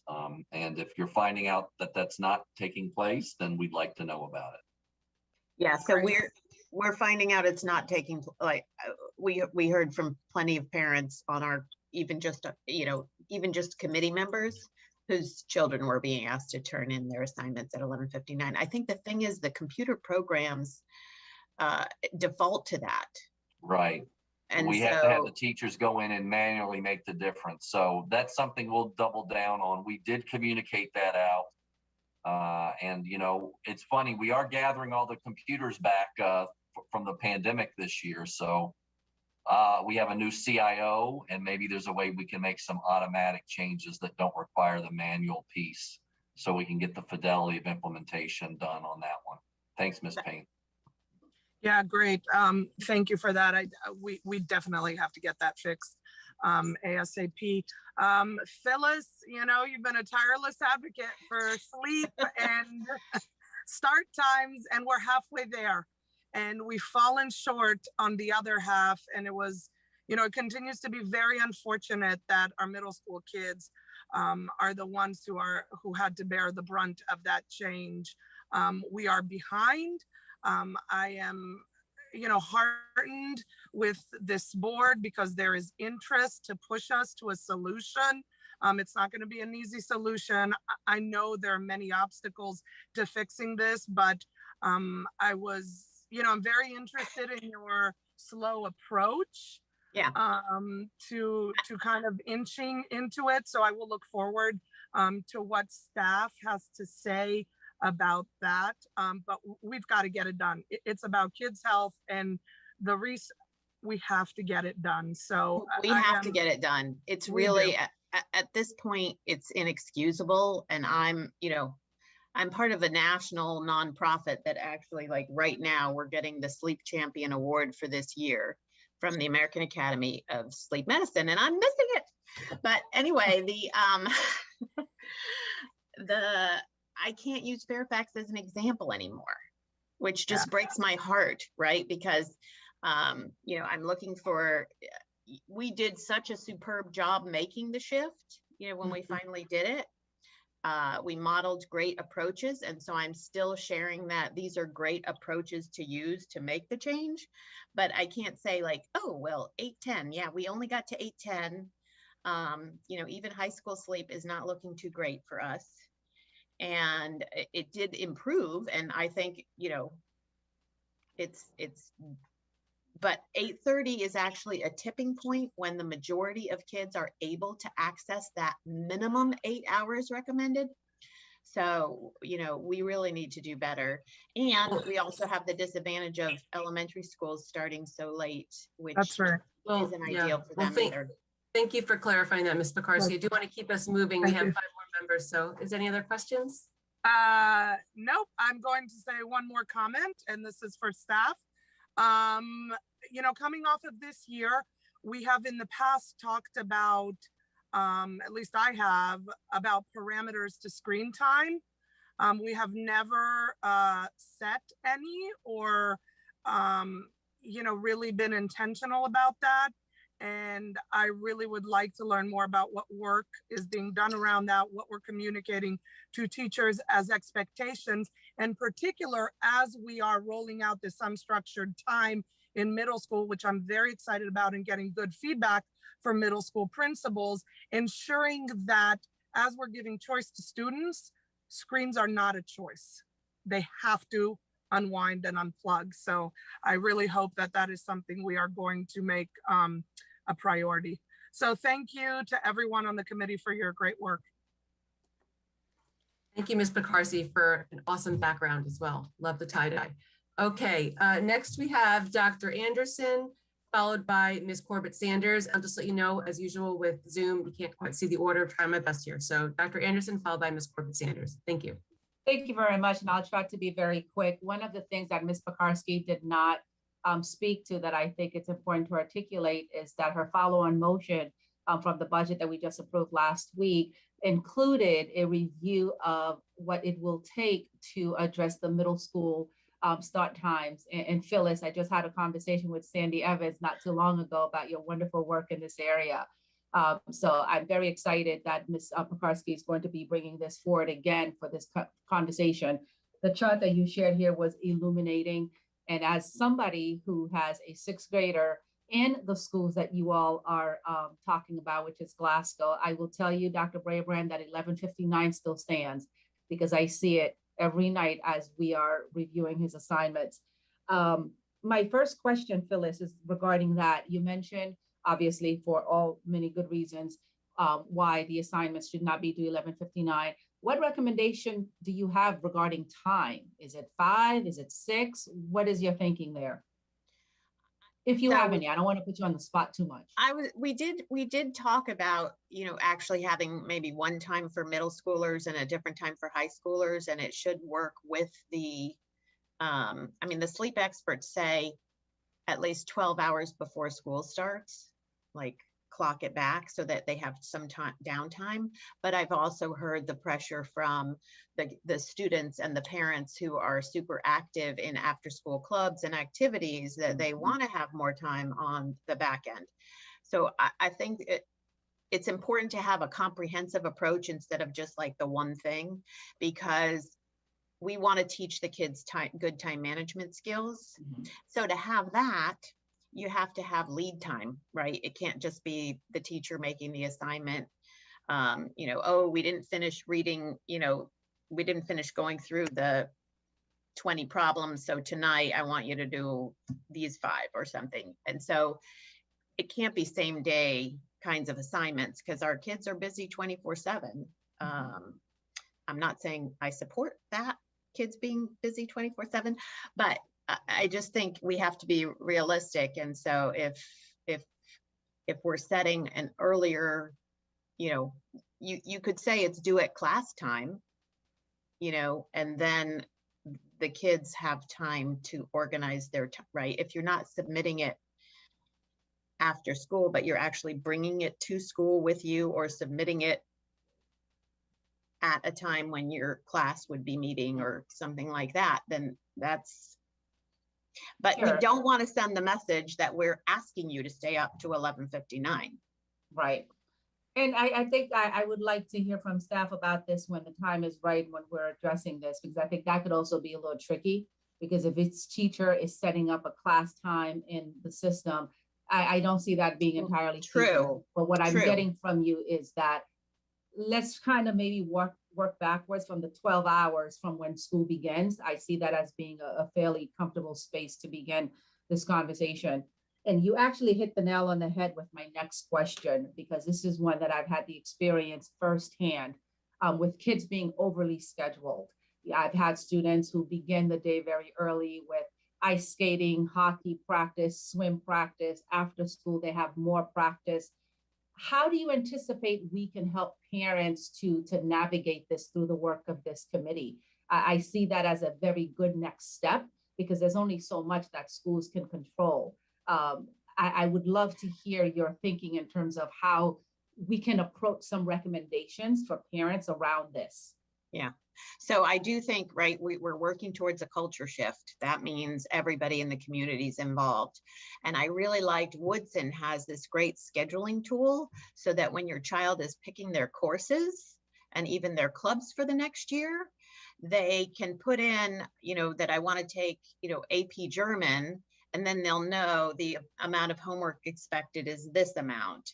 And, you know, so it's sort of talking again about that balance and also offering parents, and I think the school counselors have a huge role to play here, to let them know, you know, we actually have a policy that allows you to have a study hall period. It's not encouraged. Parents don't know about it, but we should start using that, because let's say you want to take 5, you know, AP honors or, you know, really tough courses, or you're the kind of kid who only juggles, you know, 4 academic courses really well. You have the option of taking advantage of a study hall and actually using that time to do some of your homework. So I just think, you know, it's about balance. That's my thought. Sure. The last point that I want to make, as you were discussing some of the opportunities that are happening in our schools, I'm particularly sensitive to that because, again, in Mason District, it is the only area where our 6th graders are at the middle school. I know everybody's tired of me saying that, but it is something that, you know, brings a particular challenge. And I'm glad to say that this board earlier this year did approve a policy that the governance committee will be working on regarding providing an unstructured break or recess, whatever have you, at the middle school level. I've already had middle school principals reach out to me in my area wanting to know, you know, how could this be done? Because in my work in Loudoun County, many middle schools already have established that 5 years ago now. So I'm looking forward to seeing that happen here. I'm excited about your next charge for next year, which is student anxiety. I think that's huge. That speaks to all of the things that we're talking about right now with course load, over scheduling, activities, et cetera. So I'm very excited about this work. Thank you to all of you. Thank you. Next, we have Ms. Corbett Sanders, followed by Mr. Frisch. Great, thank you. And I too am very excited about the anxiety work. As Phyllis and I have talked in the past, this is something that is an epidemic across our school system and frankly across the country, especially in the post-COVID. And hello, young Mr. Marin. So the other area I wanted to talk about is the accumulation of homework, because we can address the concerns about homework and say it's not due until 11:59, and we can provide a tool such as you've described from Woodson, where parents and students can kind of plan out what they expect. But I'd like your ideas, and I'd also like to hear from Dr. Brabrand about how we can actually do a more coordinated approach to the homework load given to students based on teachers coordinating a little bit more. And then the second piece I'd like to hear a little bit about is on the grading policy and the impact of the grading policy, which increases anxiety and then pushes kids to be staying up all night doing their homework. So any ideas you have on those two, I'd really like to hear. Well, I'm going to ask, I just realized I've been answering all the questions, and Brenda and Kara and Lori might have something to add. And I think I would I'm a former teacher, and I think the research is pretty clear that too much homework is really not productive. It's not helping the kids. So I think in our SHAC discussions, we had the Woodson principal was on SHAC previously, and she did some great things to develop that tool. She actually brought all the teachers together so that they could talk to each other and look at the data that she had collected from the students about how much homework they actually had. And so it was fascinating. She was talking about the one section of AP US history versus another section, and you would see different amounts of homework. And so she would ask the two teachers then to talk to one another to compare notes and figure out what was going on, why one of them had more and one had less, and what could they do to, bring it down to a reasonable amount. So it was sort of teacher to teacher kinds of discussions, but based on the data from real live students reporting how much homework they had for different classes. So I don't know if that's something the system could do, but I'd like to hear what Dr. Brabrand or staff has to say. Well, listen, obviously a couple of things I'd say. One thing is I think we're going to have an opportunity with Schoology becoming our new learning management system across our entire division to have some more flexibility and some greater tools. And I think there's some flexibility for teachers to do some cross communication about each other's assignments in Schoology that we did not have in Blackboard Collaborate. So that is a potential for some of that conversation that we've talked about. I don't have Dr. Presidio with me this evening to answer that directly, or Mr. Smith, but I can follow up. As far as homework guidance, we have made homework changes this year in the pandemic to try to reduce the load. And so we are working with our principals right now about policies that we put in the pandemic, homework policies, grading policies, and what policies we need to retain out of the pandemic and continue moving forward.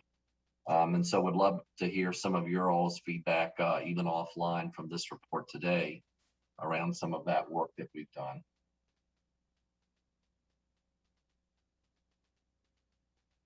Thank you. Okay, Mr. Frisch, followed by Ms. Keys-Gamarra. Thank you, and thank you, Phyllis, for your continued dedication to the committee and also to Providence District.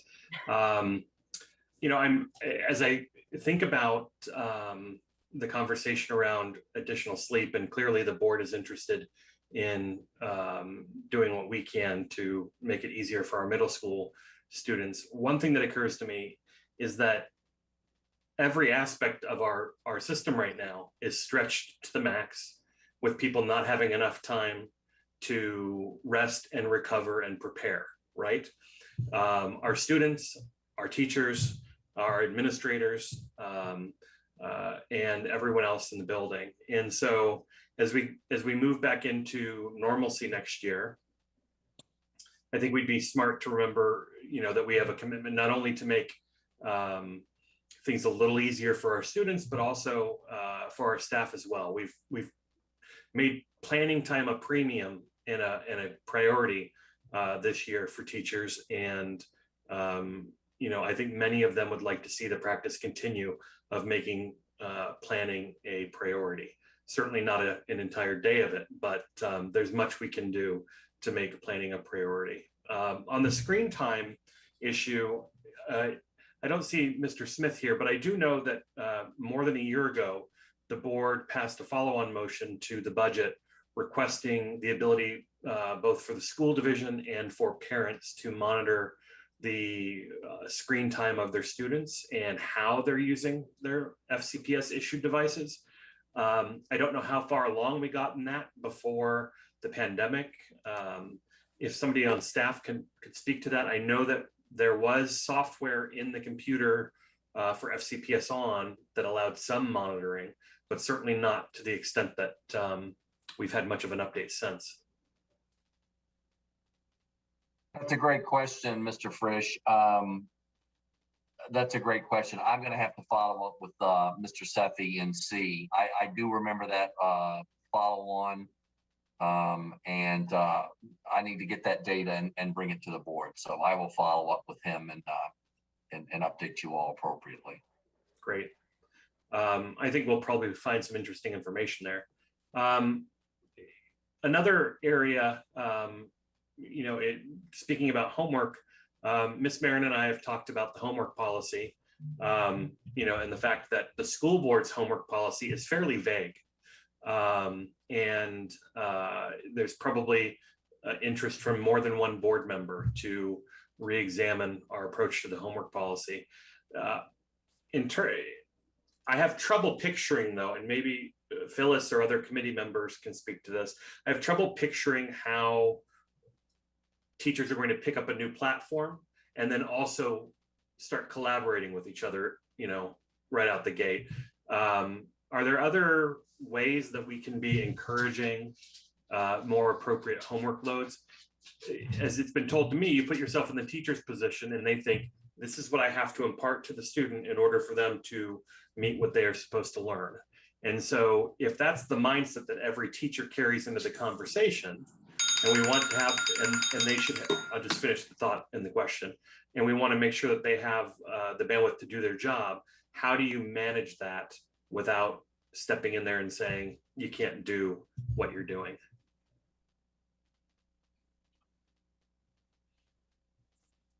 Is that for me? I don't know if I really have. Or Dr. Braybrand or.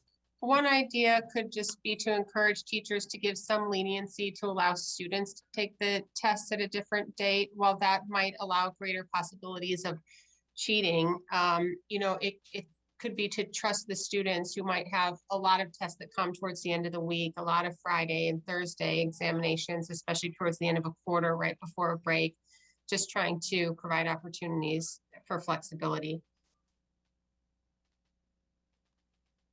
Like in college, when you have more than 2 finals, they'll say, okay, you don't have to do, you can rearrange your third one or something like that. It's a good idea. One of the things, Carl, I do want to share, just, this is real time, of course, with our technology. Schoology has, and again, we've looked at it in our pilots, it has a calendar where students have all the assignments listed and teachers can look at that and see all the assignments assigned to them. So that is starting to accelerate some conversations among teachers about workload for kids. So again, we did the pilot this year. We're taking reflections from it, but we may be able to do some more targeted work now that we have this tool for our professionals to really be able to look at every child by name and by need and look at this workload as they're making their own assignment workload and flexibility in when those assignments are due. We did, by the way, reduce the number of assignments during the pandemic this year from 9 to 6, and we did reduce homework guidelines, and we're reviewing all of that now as we prepare for next year. And can I just add one thing too? One of the things that I just want to make sure is always considered is if a student is suffering from depression or mental health challenges during a school year and they come to the school and the teachers, I feel like there needs to be a way in place that they're not asked to necessarily complete every single assignment, that there's some way around. And I don't know if what that is for you know, a student, if they're hospitalized for a physical health problem, if they're dealing with cancer or any of those things, but it's just another thing to think about while you're pondering the needs of each. My time's up, or else I'd be saying things. Thank you. Thank you so much. Okay, we have Ms. Keys-Gamarra followed by Ms. Omesh. I will be brief because I really wanted to talk about the homework policy, but before that, I do want to thank Ms. Payne for being on the fighting for this cause of sleep for so long. I think that's how we met prior to my being on the board. And so thank you so much. I know that that is ultimately getting those middle school hours where we need them to be is ultimately our goal. It may take a little bit more time than perhaps dealing with the homework. And I will say, as one who was a part of this board, when we tried to have these conversations, some of the biggest pushback we got was actually from parents, right? And some wanted it cut, and then others were, no, don't cut the rigor, and and we end up with kids who are getting 2 and 3 hours of sleep. And there is this tremendous peer pressure to take more and more advanced classes. And so I'm wondering, Dr. Brabrand, if this particular committee could be a resource to us as we are trying to figure this out. Because I do believe that our kids really get caught up in the competitive nature of Fairfax County. I always say we have 3 personalities here, A, AA, and AAA. So that's right. Some agree with that and some don't. But when we start trying to balance that with mental health, I think we really can have quite a challenge on our hands. And so I just would like to see greater collaboration with our experts on this committee and our staff, really trying to tackle something that perhaps is not as expensive as changing the hours, but would really reduce some of our students' stress. Right. I think homework is one of the things we could talk about as part of the SHAC charge for next year. We've been doing some work with homework, and maybe having this group have their insights into it, even with some of the changes we've made, what has worked, what could be different. So thanks for sharing that. Great suggestion. I would add into that, and I know we tried to discuss it before, just being really able to work on that culture of how many advanced classes do you take in high school, honors classes, et cetera, and IB classes. And, I remember having a conversation with one of my appointees when we had the student advisory council that met with us. And I think she was taking 6 classes against her mother's advice, 6 honors and high level classes. And she tried to tell me she went to bed at midnight and her mother rolled her eyes. So I know that wasn't true. And there's just a lot of pressure. Yeah. A lot of pressure on our kids. So thank you so much for your work on this committee. but I'm hoping that we can include that in, because it's low hanging fruit, I think, that we can handle. While we might not be able to put in the huge budget for some of the other things, we can address that. So thank you. I want to say the start time thing doesn't have to cost a lot. I hear you. I hear you. I've also talked to Mr. Plattenberg. Well, let's keep going. We're coming up on 8:30. So let's have Ms. Omesh and then Ms. Darnat Kofax, please. Thank you. Thank you. And thank you to our wonderful committee. Ms. Payne, it's particularly a pleasure to see you. Ms. Payne's child was my locker mate in middle school. So great to see you. I did have some questions. I mean, I'm curious as to your general assessment of the literacy of our division when it comes to student mental health in particular. I was really pleased to see that there's going to be a focus on it in the coming year, particularly anxiety in particular, and that you all have been involved on it throughout this year for obvious reasons. But I would love for you to just give a brief, comment as to what the committee's assessment has been as to where we are as a division. I think that the staff on our committee are absolutely fabulous in terms of their approaches to mental health. But just like the previous committee, I think there's a difference between what the policies are and what the practices are on the ground, and the consistency between different buildings and different schools and even different students and teachers. It's not always the same experience. And I sort of raised the homework issue because, for someone with mental health problems, a student who's depressed is not going to be able to do their homework. They just, it's impossible. I don't know how else to put it.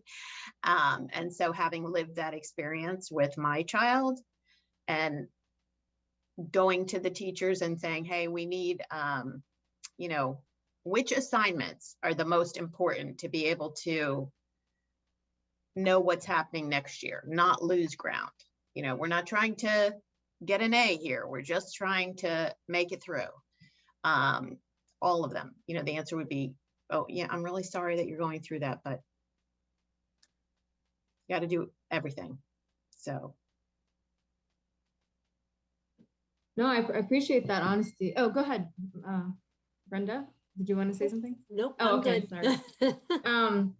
Yeah, no, I mean, I appreciate that comment, because I think as we look into the charge for next year on anxiety, but also more generally, I think as a division, we take suicide seriously, suicide ideation, we escalate that, we have specialists to deal with that, but I don't know about anxiety and depression as a whole, and just recognizing how it impacts students and giving them the tools too, which leads me to my second question that I was going to ask you, and where you see the role of student voice, student empowerment in advancing both the proposals you brought forward today and mental health more broadly, and how you've worked on it throughout the year with COVID and everything, because you all know this, I'm preaching to the choir, but also, my colleagues know how strongly I feel that we're not doing enough for our students in empowering them to then kind of empower, I absolutely think our students they're the best advocates.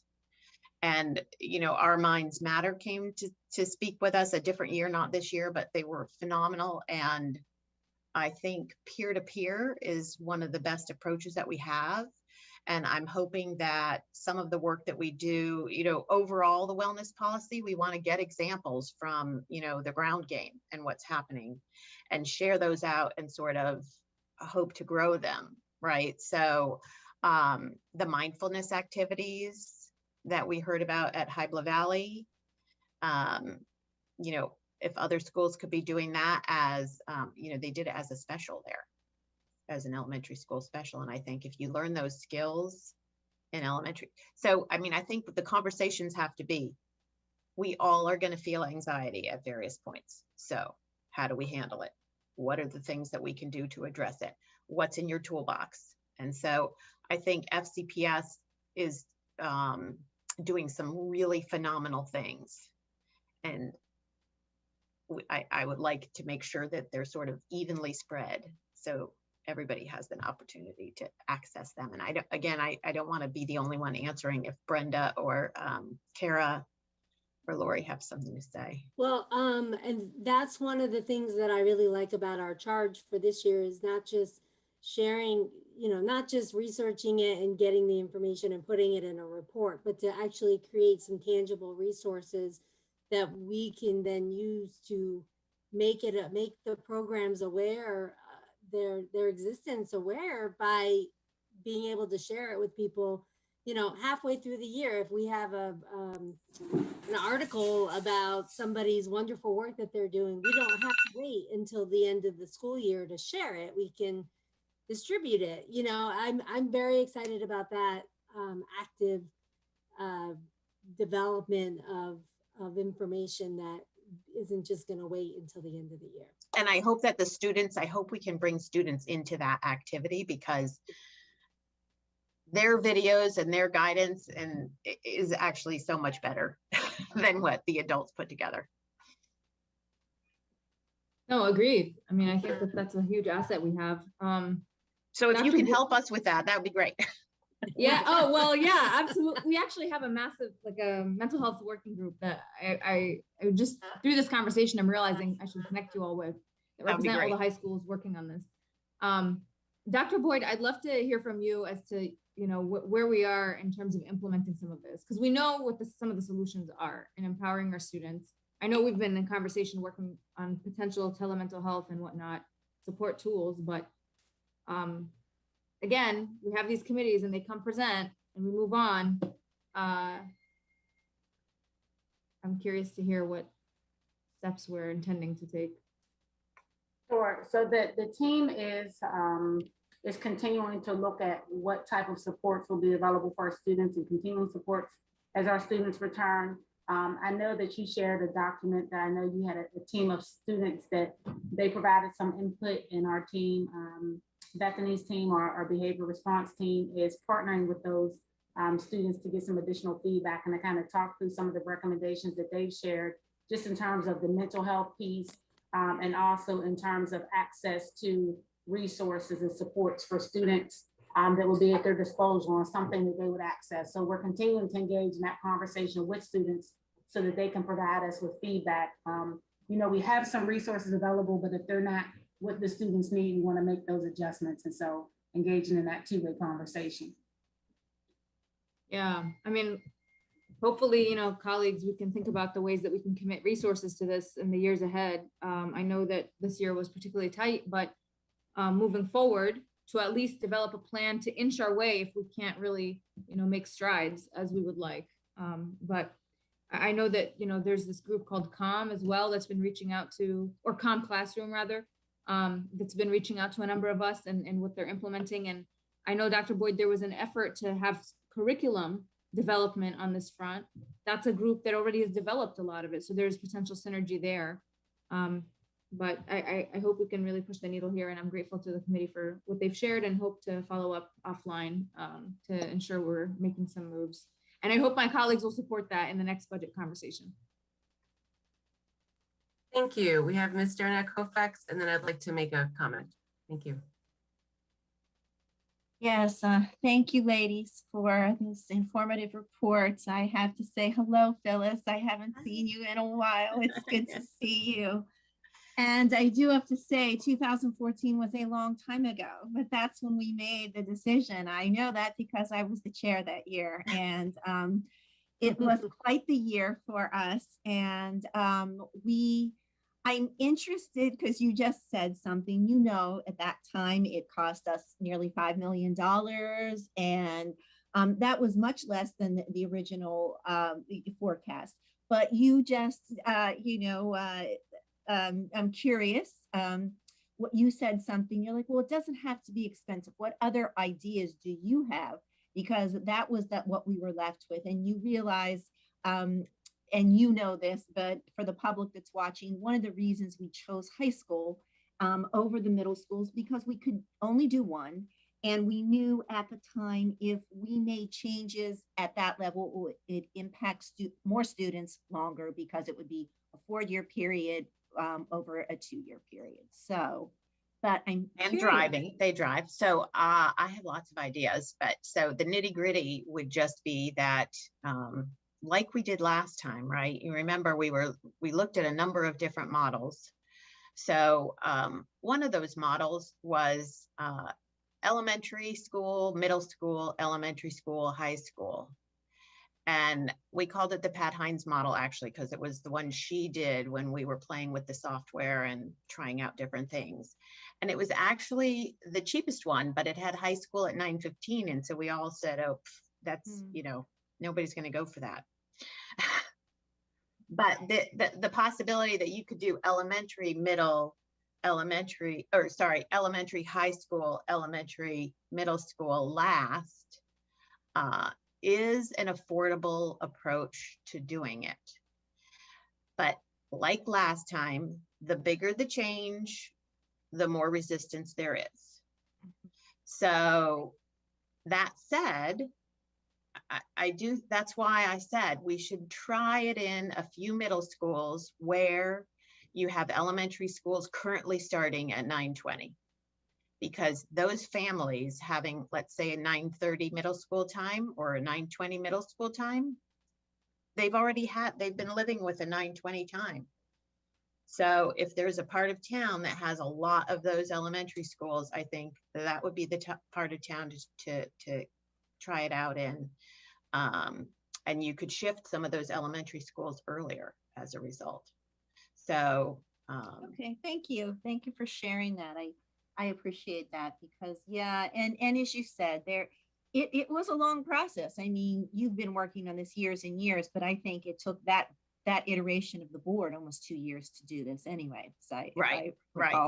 Yeah. But so that's why I'm suggesting that if you had, and instead of having after school middle school programs at those 3 middle schools, you would have before school middle school programs. Okay. Well, thank you for those thoughts. I appreciate that. I have a question about the homework.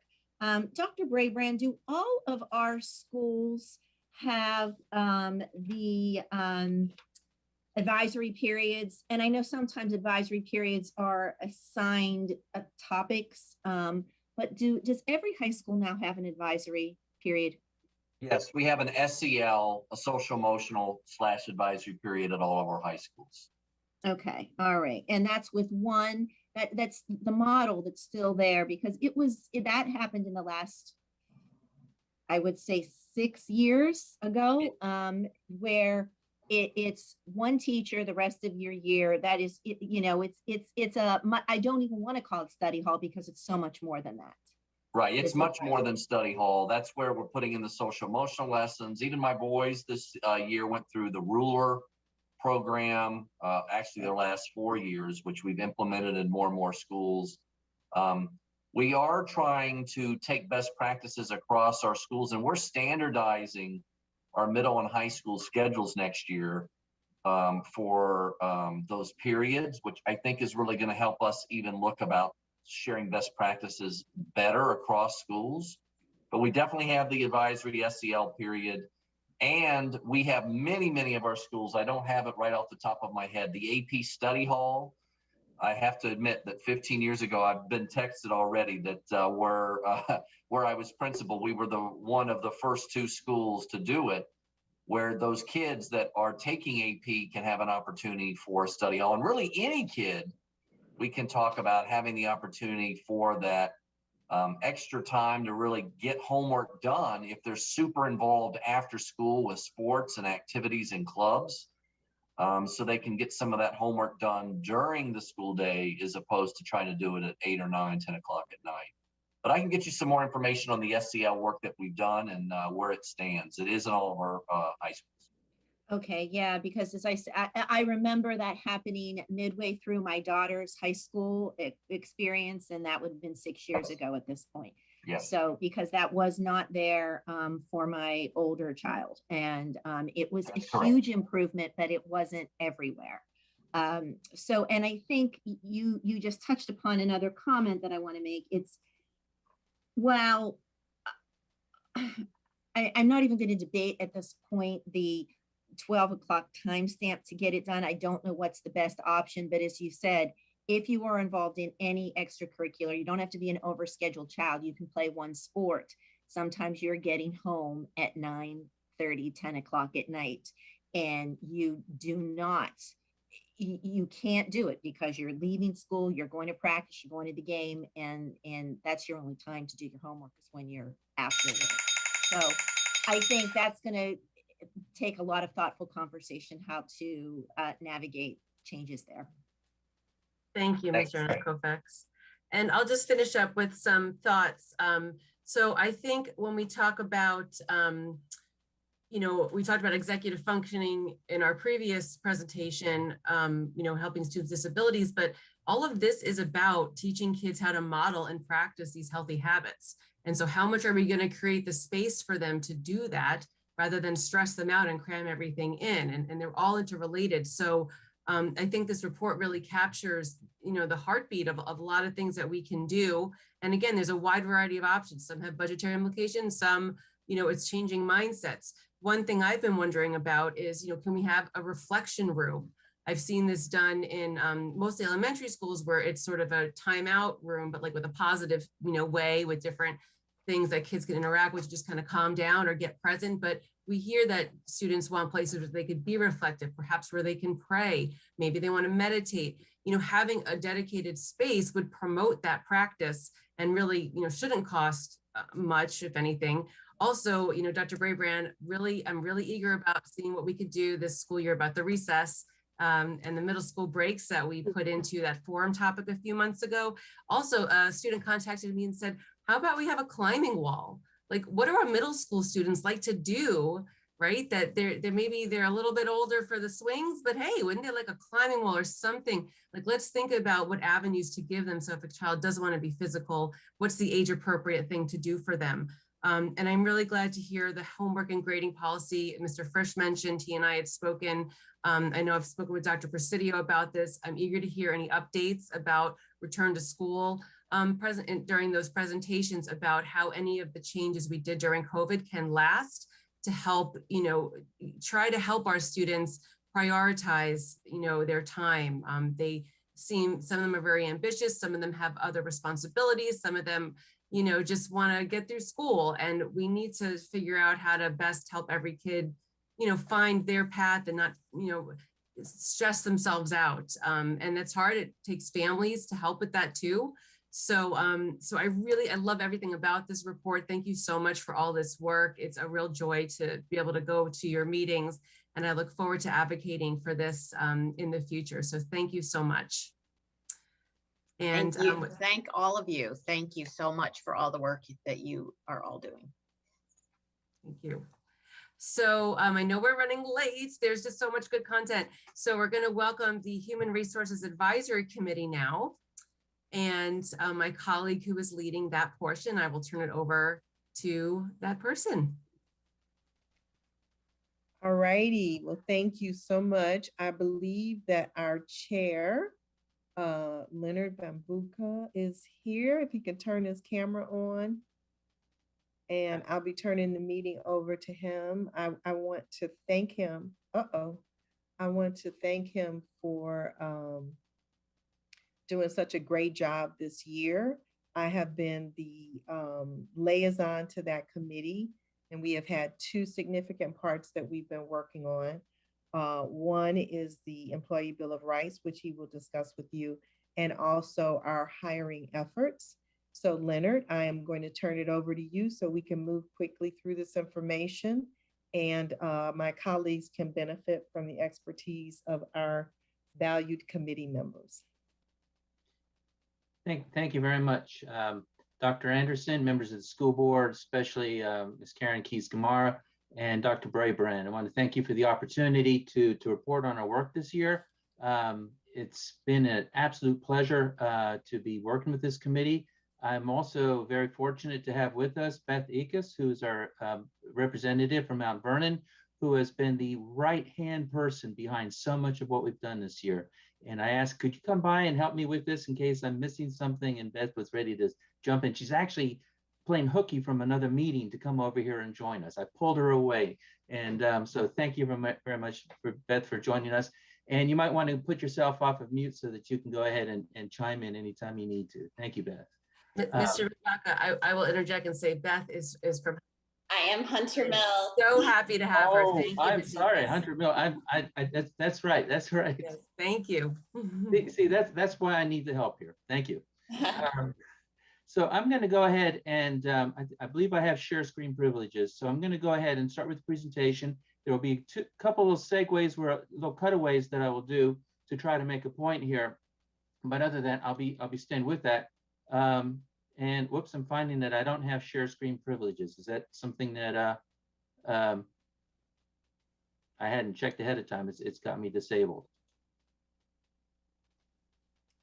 Can we get some help from the clerk, please? Oops. To put the presentation on the screen.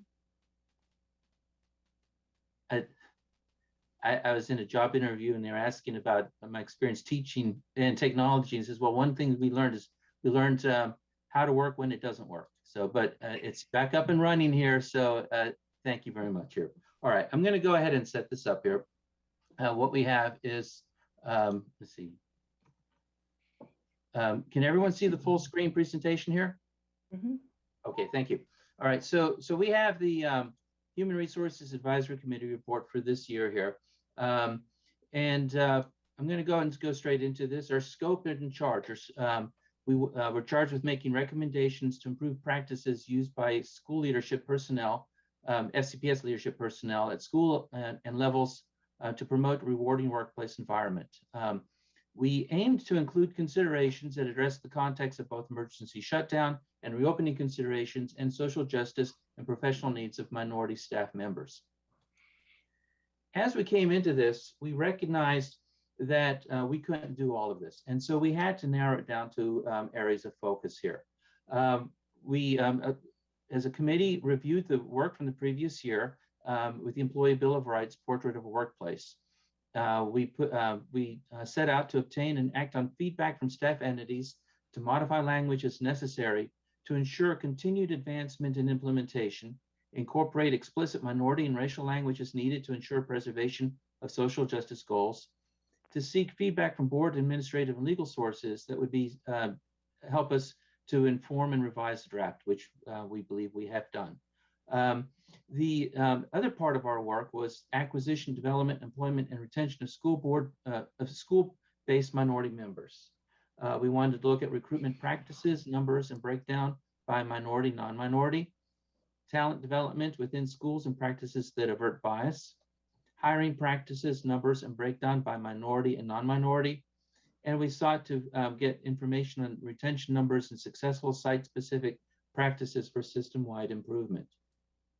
I will say that with regards to this, the reason there was a couple changes that happened from our earlier charge. You'll see that we did not address the COVID return or shutdown, and that was in large part because it's such a moving target.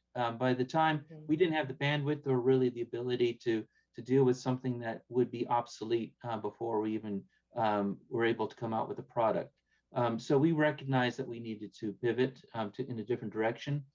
And I will say with number 2, we were very aware, the more so as the year went on, that we were not working in any sort of a vacuum.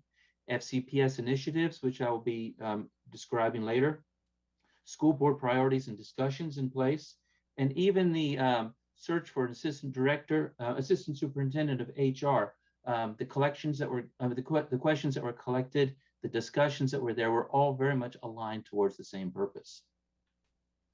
On our committee, we had representatives from all 12 districts here. You will see that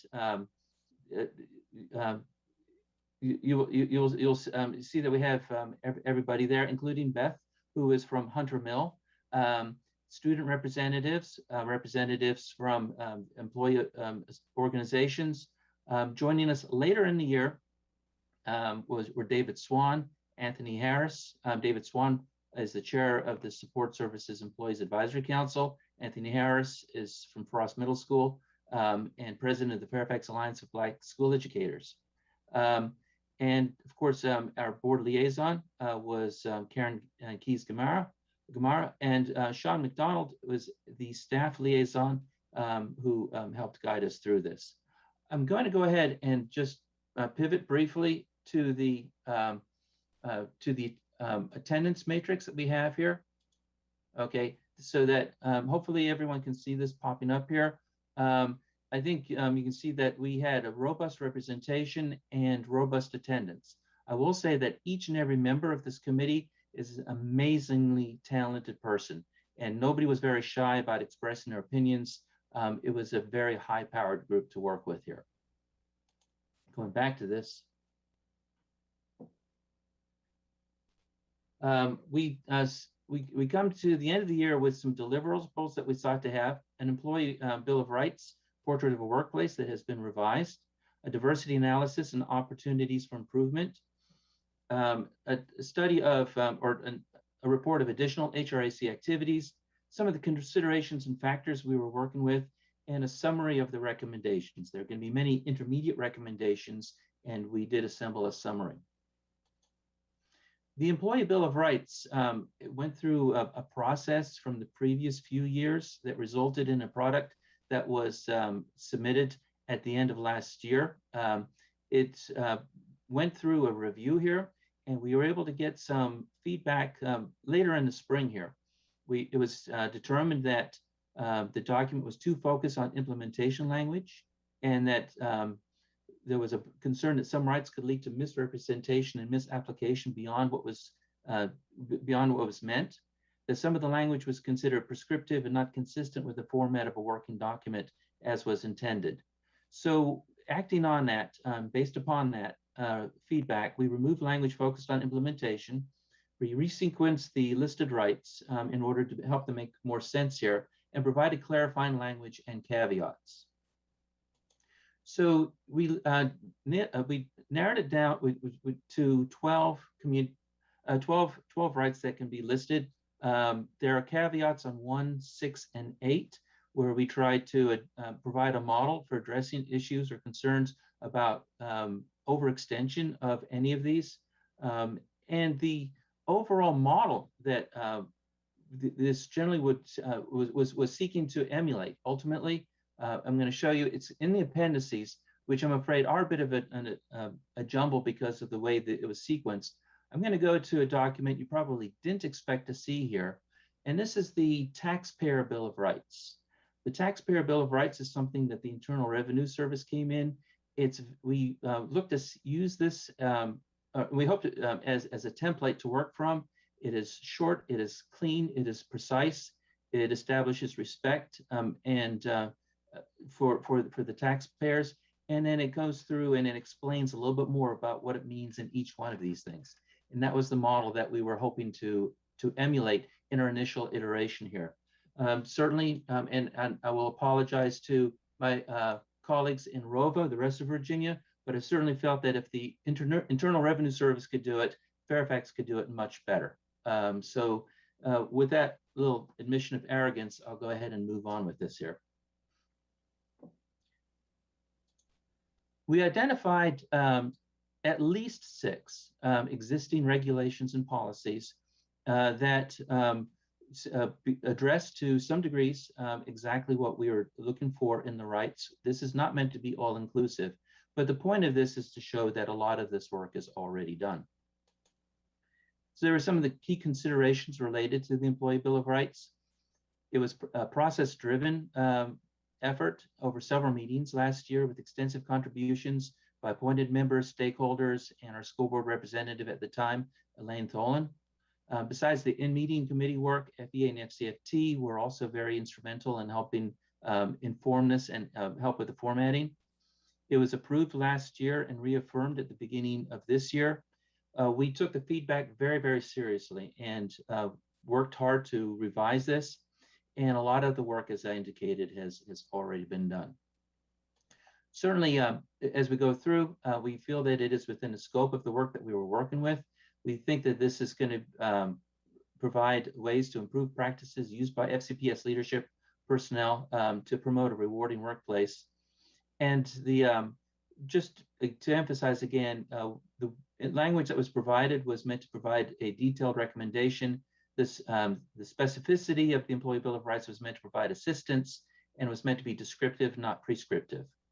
The rights as now presented are intended to serve as commonly recognized principles unencumbered by implementation language that might complicate collective bargaining work here.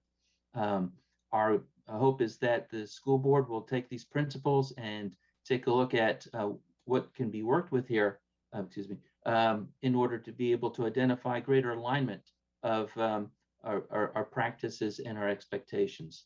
Certainly, in discussions with employees and employee groups and people who've been working with this, it's a very powerful document. It's the type of thing that costs nothing and means everything to our employees.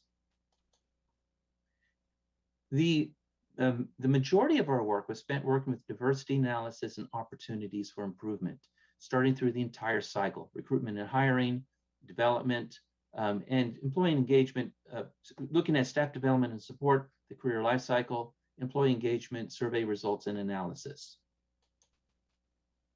Currently, we learned that there are 3 full-time recruiters responsible for all of FCPS recruiting. This is in a very highly competitive environment.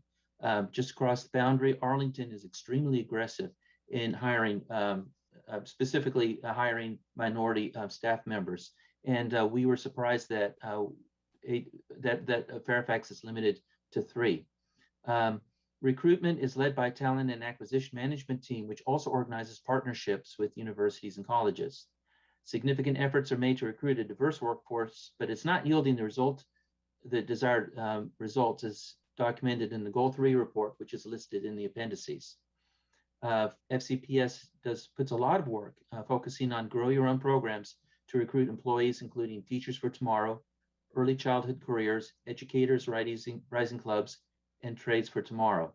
Back to Fairfax programs are also offered to former FCPS students. All of these things are very clear examples of out-of-the-box thinking. Recruitment and hiring.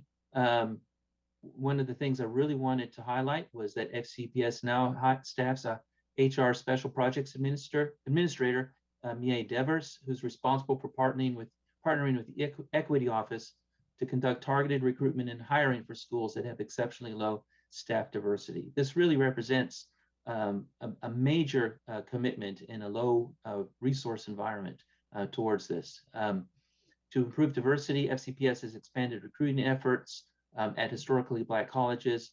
I won't read all of these things in here, but we wanted to go ahead and indicate that there's a lot of work that FCPS is already doing, that Human Resources and Sean McDonald, using his talent acquisition background and emphasis, has really been focused on.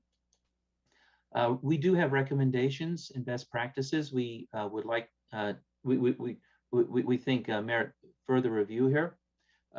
With regards to considering additional staffing for recruitment, as I mentioned before, continue and expand grow your own programs, continue to expand efforts to focus on pre-service and student teachers and student teacher programs, expand the metrics of the Goal 3 report to include measurement beyond teachers so that we're looking at all of our staff members. Also to expand measurement to assess when potential candidates drop out of the process.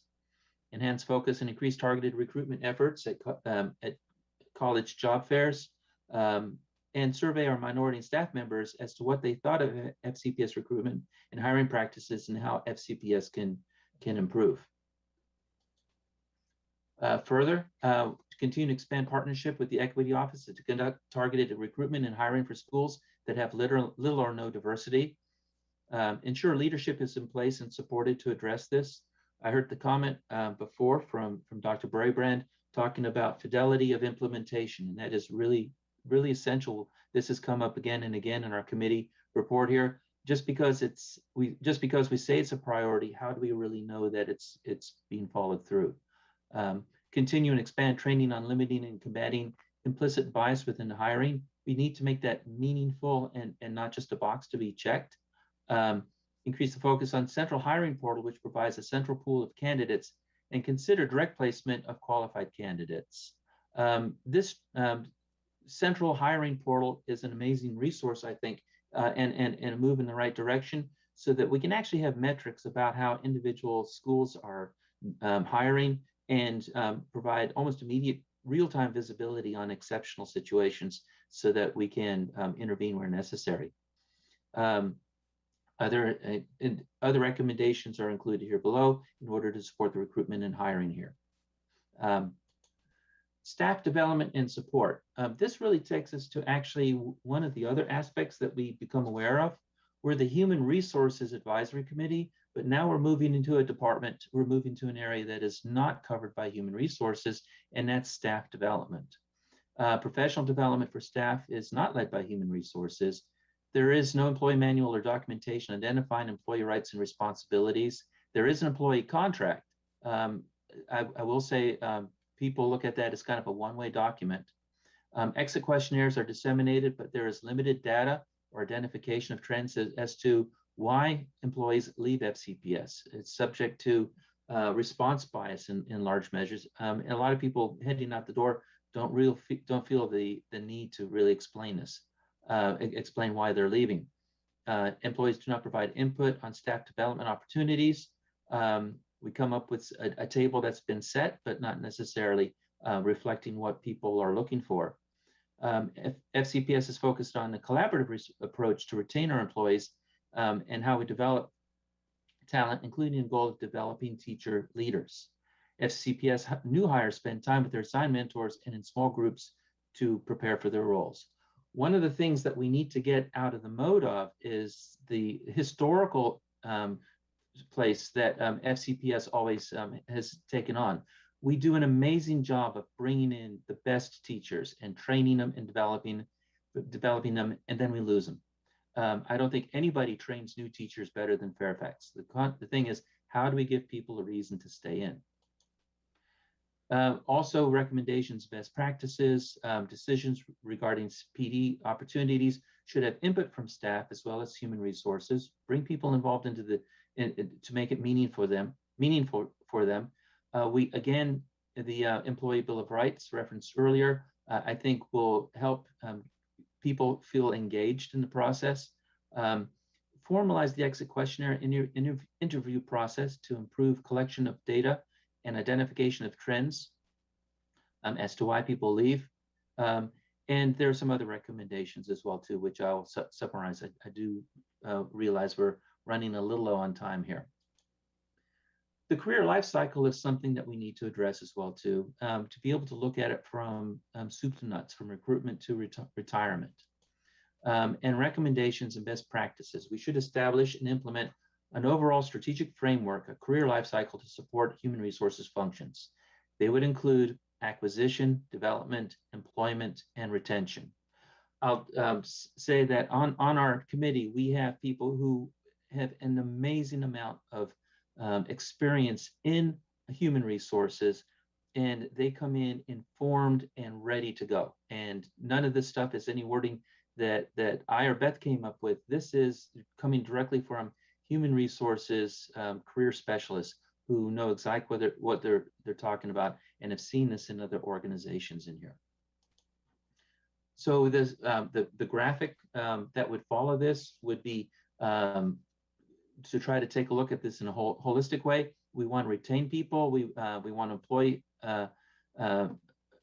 We want to develop, train, and mentor. We want to hold on to our people until they're ready to retire. The goal is for career employees. With regards to the employee engagement survey results and analysis, as things are currently, an employee engagement survey is done biannually and was last conducted in 2019. The results have already been reported to the school board, and we were working with the same document. It's conducted by an external contractor. K-12 compiles the results and does the data analysis by division, region, department, school, and office. It then works with FCPS leaders, including principals and program managers, on how to interpret the data and utilize it to inform planning and decision-making. When respective regions receive the report, they review the data, develop heat maps, and use it to inform discussions about leadership and hold them accountable. This use of the heat maps in order to sort of manage by exception, I think is definitely a move in the right direction here. And we were encouraged to hear that. I do believe, and we do believe, that more can and should be done to systematize that. Survey participation rates are reviewed to assess levels of engagement and to identify trends. The 2019 K-12 results show that 84% of the respondents were engaged or highly engaged in work, okay, which is an improvement, and it was very encouraging to see. Work environment received the highest weighted score. The division leadership received the lowest weighted score and may be an area of improvement. Scores for workload reasonableness have been decreasing, with workload concerns as a common theme, but also has been an area of opportunity for previous years. Again and again, the word that comes up in the in the Wordles is overwhelmed, and it's been that way year after year. Common drivers on employee engagement included school leadership, work environment, and a clear mission and vision. So highly engaged schools had a range of diversity. And what we mean by that is that the level of engagement did not necessarily align with the level of diversity. We wanted to explore that to see if sites that had greater diversity also experienced greater engagement. We didn't see direct correlations with that. We did see that elementary schools had a greater level of engagement.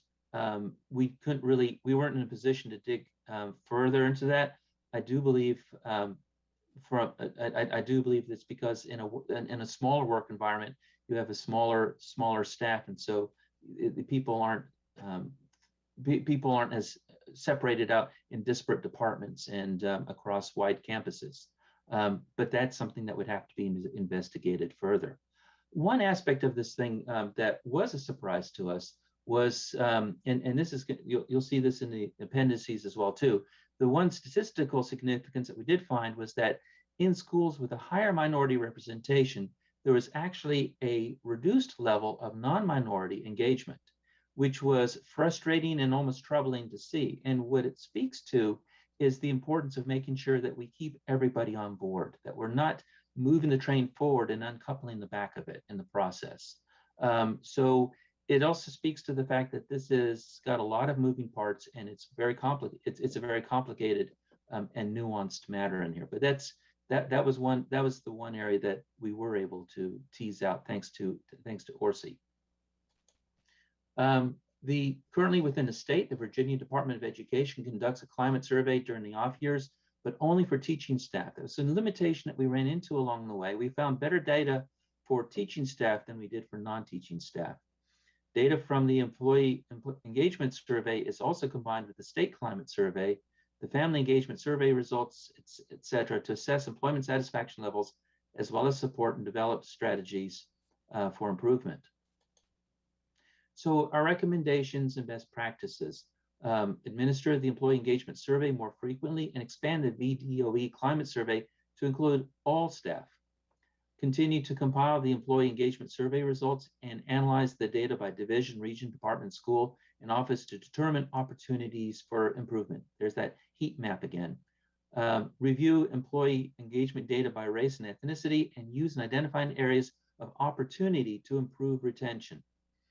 Continue to review and analyze data by region to inform planning and decision-making, as well as to work with local leadership and hold them accountable. We talked about different departments. This is something that falls on the laps of the regional assistant superintendents working with the principals. I understand that those discussions are already in place. We just need to make sure that we have, again, that fidelity of implementation. Review survey completion rates to assess levels of engagement and encourage greater participation. There are different ways that can be done. Rather than having one massive survey being given universally to every single person, it could be that we can get the same results by parsing that out to random clusters of questions. If there are 50 questions, give 10 questions in 5 different modes to people so that it's there faster. If you get you can probably I would anticipate that we would still get a high rate of validity on this, and hopefully a higher rate of participation if people know that they're just answering something that is 20% of the size of what was originally provided here. Division leadership received the lowest weighted score, so opportunities for improvement should be identified and implemented. Where we saw high levels of engagement within the buildings, there wasn't the same sense going outside the buildings. Develop strategies and support processes to improve workload reasonableness for all staff, which ties a lot into some of the discussions that were happening before when we're talking about the homework loads for students. It's the same it's going to be same for our staff as well too. And I would imagine by extension to our leadership. School leadership, work environment, and a clear mission and vision are all led to higher levels by employee engagement. So benchmark and determine the best practices to share across FCPS. We sought to find ways to look for the common threads of success that's included in our appendices, so that we can see what areas to focus on and to spread the good word. Continue to focus on increasing diversity as schools with highly engaged schools have had a range of diversity. Expand reach of the Virginia Department of Education climate survey during the off years to include all staff. Continue to use the data from the employee engagement survey, all the surveys, to assess employee satisfaction levels. Ensure that surveys employ inclusive questions to include perspectives and issues of all staff members. It takes a whole building to teach a child. Other activities that we had the opportunity to participate in, we were represented in the Assistant Superintendent Human Resources Advisory or Interview Panel. I was a designated representative from HRAC, and Patty Barbour, a member of our committee, also served in a different capacity. We were asked to participate in the Assistant Superintendent Human Resources recruitment process by providing interview questions as well as key characteristics and leadership qualities. We've also have Anita Branch, who's participating in the calendar implementation committee. It really tells us that HRAC is being used. The talent on HRAC is being leveraged as a resource by FCPS, and that's something that I think is definitely a move in the right direction, especially given the high level of this high skill level and dedication that we have on the committee. And it seems like an oh, by the way, but we were the first advisory committee to pilot meetings in a Zoom format, demonstrating the successful transition for other committees. And we were extremely thankful. I was extremely thankful to be able to be moving away from Blackboard into Zoom.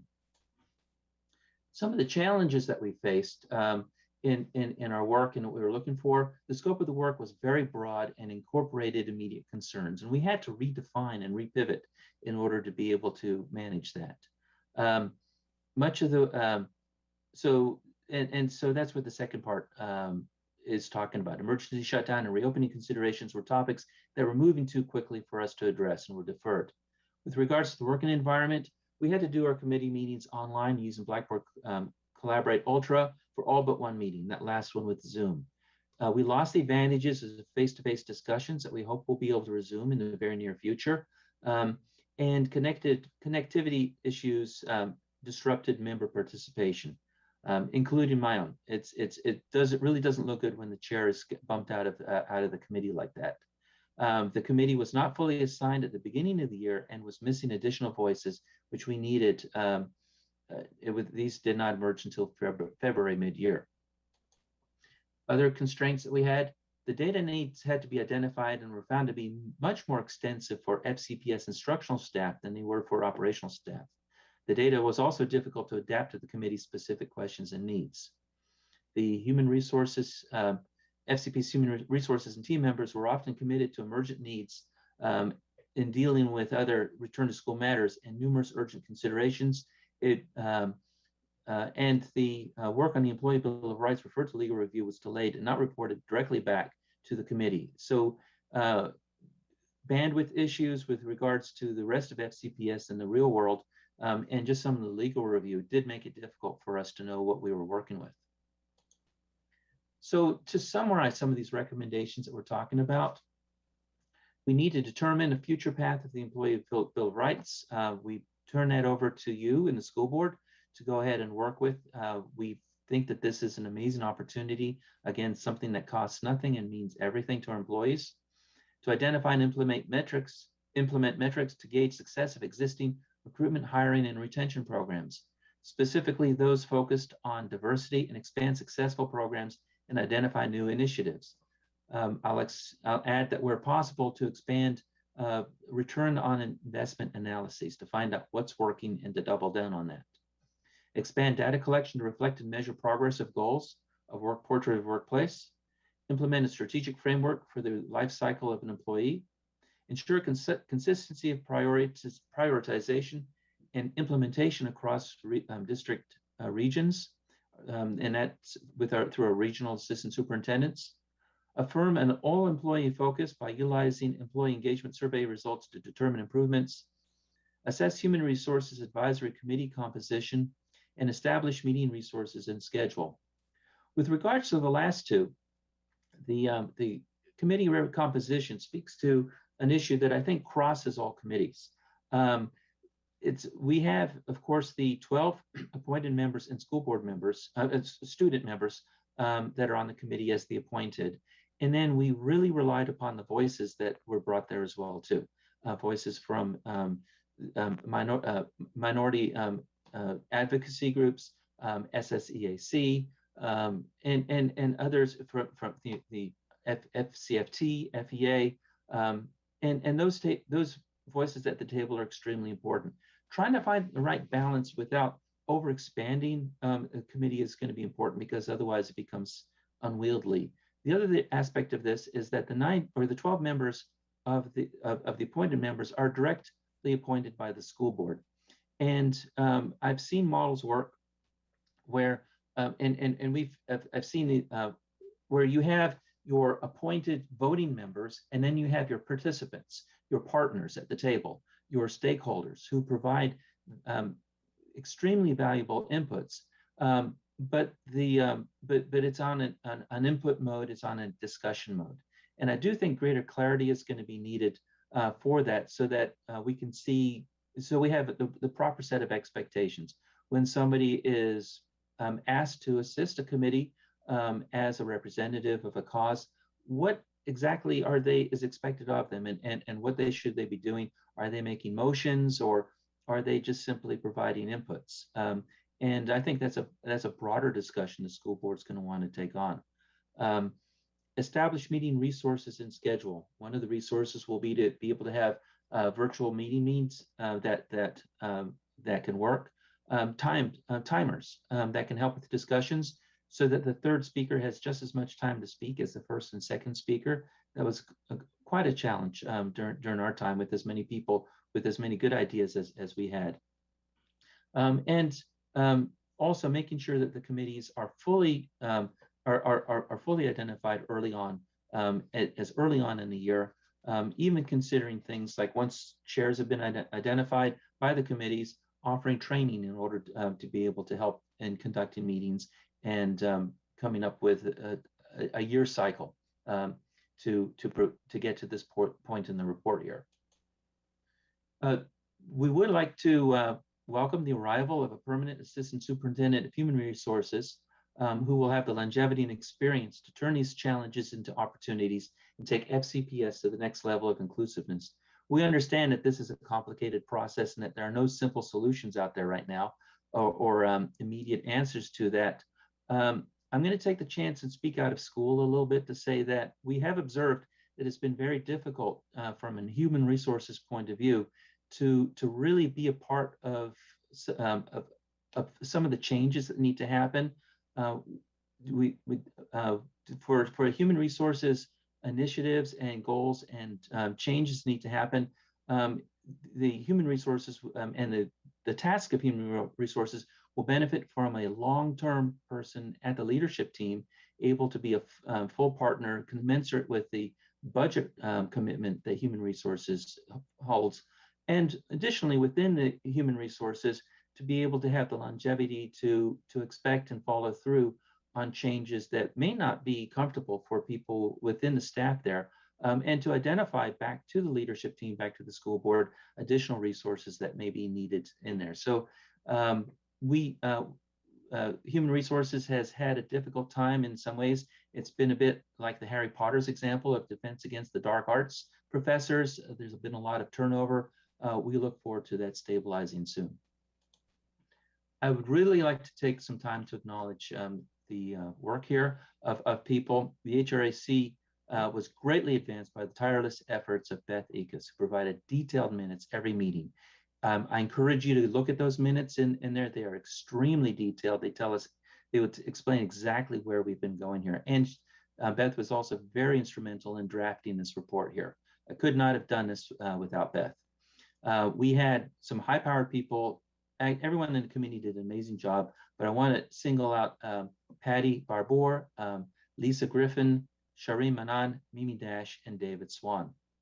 I also want to thank Karen Keys-Gamara and Sean McDonald. They were essential partners in the work of HRC, providing candid and timely feedback from school board leadership and staff perspectives. They never hesitated to assist me in conducting meetings when virtual issues abounded.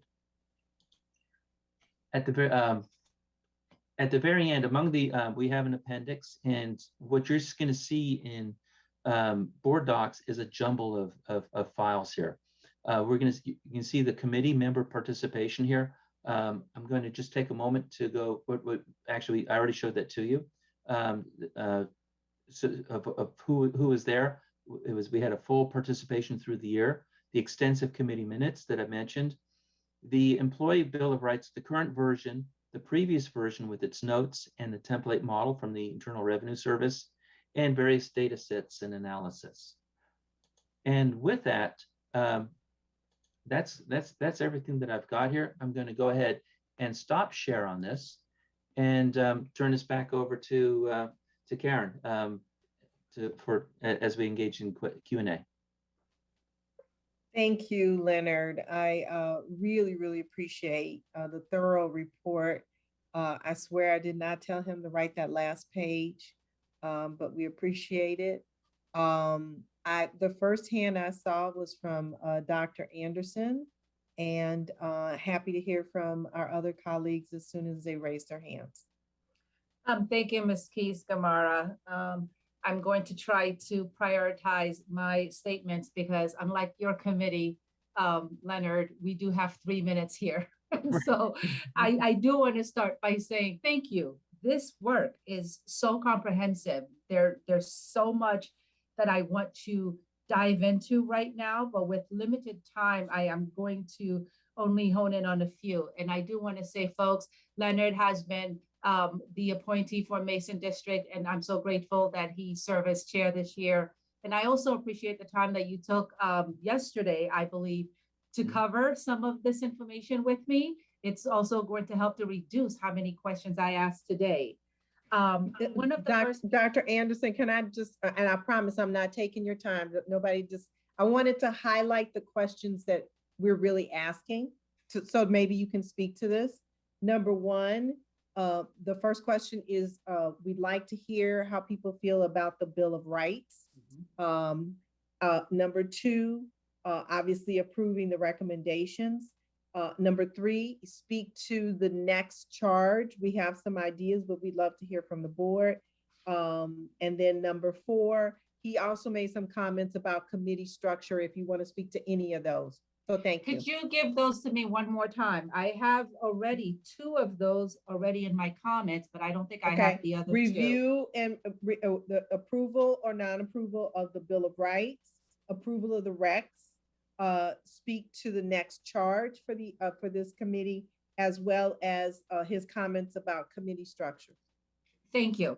I'm going to jump into the first one, which was regarding the Bill of Rights. So thank you for giving me those parameters. I'm very appreciative, Leonard, of the work that the committee seemed to have done to offer some revisions that fall within the constraints of current codes and regulation. And I am, I'm sorry, I'm looking for that page where it is, and I'm looking forward to having some conversation with my colleagues regarding I guess, adopting these as they stand on page, I don't have page numbers on my documents here. I don't think. And I apologize for that. I had to go back and put page numbers in here, but if I bring this back, this is going to be the 7th page, page 7. Okay, thank you. On page 7, what I appreciated is the fact that you connected some of the Bill of Rights to existing regulations and communications. And I want to give you feedback right now in terms of my feelings around this as they stand. All of these things seem to be appropriate, and they seem to be things that we would want for our employees. But I still have some questions regarding if we adopt these, and I guess you're not looking for this to happen tonight, Ms. Keys-Gamarra, or is this a subsequent? Okay, so I'm going to just say that I'm in support of this document, but I have some questions that I do want to ask our legal team about this moving forward when we have some additional board conversations. But as it stands, without the additional documentation that I think muddied the waters for us, I can be very much in support of this, but I do have some additional inquiries. I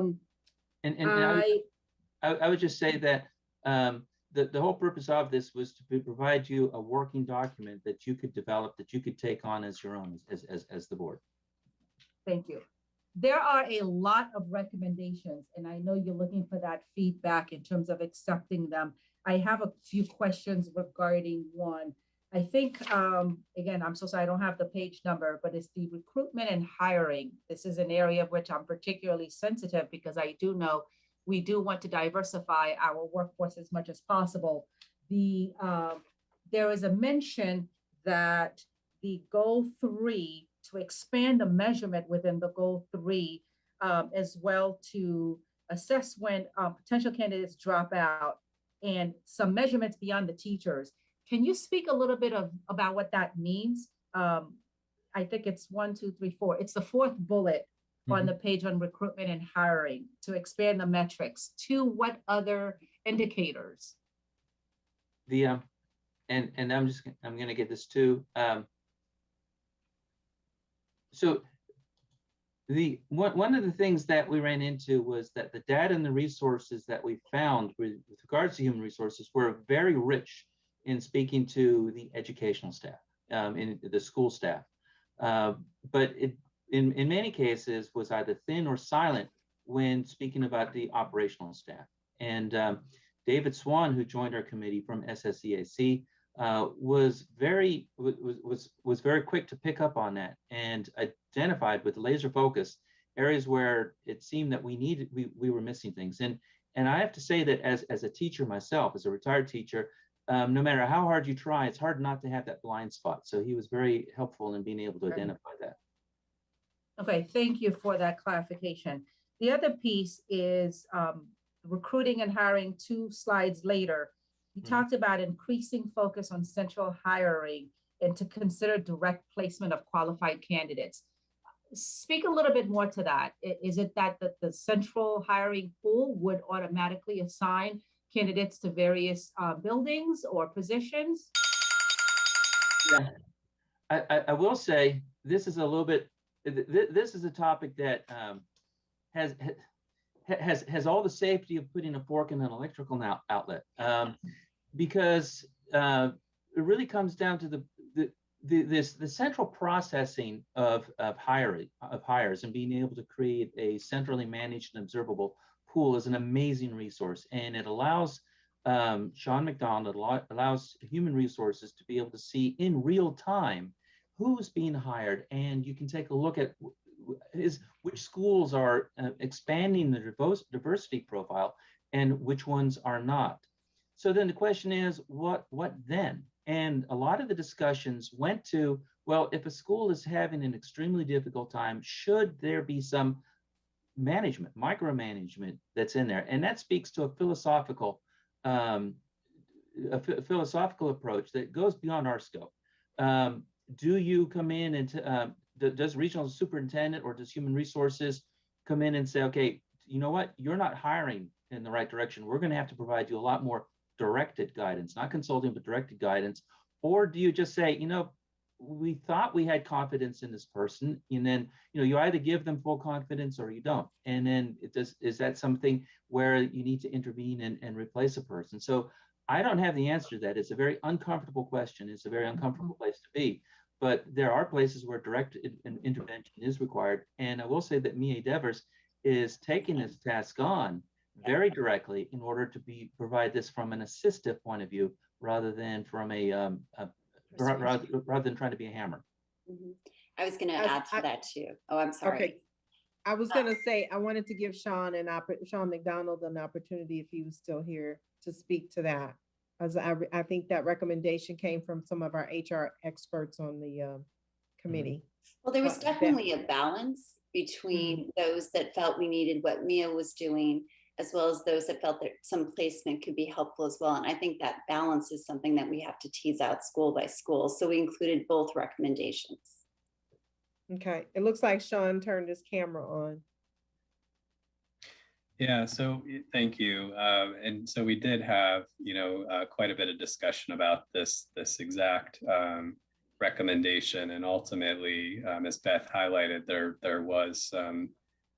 were differing vantage points or viewpoints around what direction to go. Ultimately, we have put into place this year an individual, Mia Devers, who's working directly with schools that have been identified as not having any Black teachers on staff, and working from various standpoints to try and get that school to have a culture and an environment that will support bringing on Black teachers and ensuring that they're successful and happy in that placement. But there may be instances where we run into situations where, even those interventions won't get us to where we need to be. And I think that's where that recommendation was born from, and ultimately giving HR or central authority some power to hire candidates and directly place them into school buildings. The balance is, principals have that autonomy and that authority. And so we would be taking away some of that autonomy or authority if we went in that direction. Thank you. Ms. Keys-Gamarra, I think I failed in a major way with responding to the 4 tasks that you provided, but I have run out of time. But I just want to quickly say that one section, I would love to have additional information for the very reasons that you've mentioned, Mr. McDonald, because of the principal autonomy to staff the building, to address the needs of the building, but being mindful of the needs of the division to diversify staffing. Thank you. Okay, thank you. We may be able to come back to you. I don't see a lot of hands at this point. Ms. Tolan, did you need help with the 4 things? Are you okay? I wrote it down. I wrote it down the first time. Thank you. Hello. Thanks for all the great work, Leonard. Great to see you again. As far as the Bill of Rights, I had the opportunity to work with you a little bit at the very beginning of that process. So certainly support the idea. Do want to have more conversations around it. I'm really hopeful that we can have something that's very, inspirational and very crisp, and, something that our employees can look at and, feel really good about, in the workplace. So look forward to continued conversations on that. As far as the recommendations, I do have one question. I guess it's almost 4 years ago already. I personally left FCPS and filled out what was a very perfunctory survey about, leaving. I don't recall a whole lot of questions around why was I leaving, any real opportunity to give an explanation. So I'm, and I think that's pretty important, especially I think as we move forward, out of the pandemic and, the experience that our teachers and educators have had, over this past year. I'm, very worried about retaining our employees. And so I think having some picture of why, people are leaving is going to be really, really important. So, maybe Mr. McDonald, you could give me a little bit more insight as to, do different levels of employees have different surveys? Do we gather, how much information are we really gathering from employees as they're leaving? And, so then what, because Leonard was talking about in the presentation about looking at the data and doing some analysis of it. How much data is there really to analyze, and how helpful might it be? Yeah, so we had, I think, pretty extensive conversations about this topic as well as a group. And ultimately, we're using the same survey for all employees as they leave. And we're asking for individuals to express the reason or reasons that they have made the decision to separate from the organization. I know a few years ago, we had some broader conversations around the exit survey and trying to ensure that individuals could select multiple reasons as part of that process. We have a pretty low response rate as folks are leaving the organization on that survey. And so what I would say is the committee spent a great deal of time talking about the effectiveness of that document and also the possibility of perhaps employing some other measures to collect data, be it individualized, personalized conversations, potentially revising the document to your point, Ms. Tolan, in terms of expanding the text box and fields for folks to provide greater detail. Yeah. So, just even thinking about, next year, like what's the charge for the committee? I might throw that on the table. How do we really retain, the amazing people that we have? What are some of the steps that we take? How do we learn, why we're losing people and what do we really focus on, that area of retention? I know our, PEC committee is working across all committees on committee structure and, really making sure our committees are working efficiently and people understand what the committees are, what the charge is. So, I fully understand the frustrations that you have around that committee structure. And I think we're all anxious to work on that for the committees as a whole. And I'll just say that the committee that we had that Beth and I have worked on has been an amazing committee. I'm hoping that every one of them every participant will be reappointed next year. They're that good, and everybody, including the non-appointed members, contributed very well to that.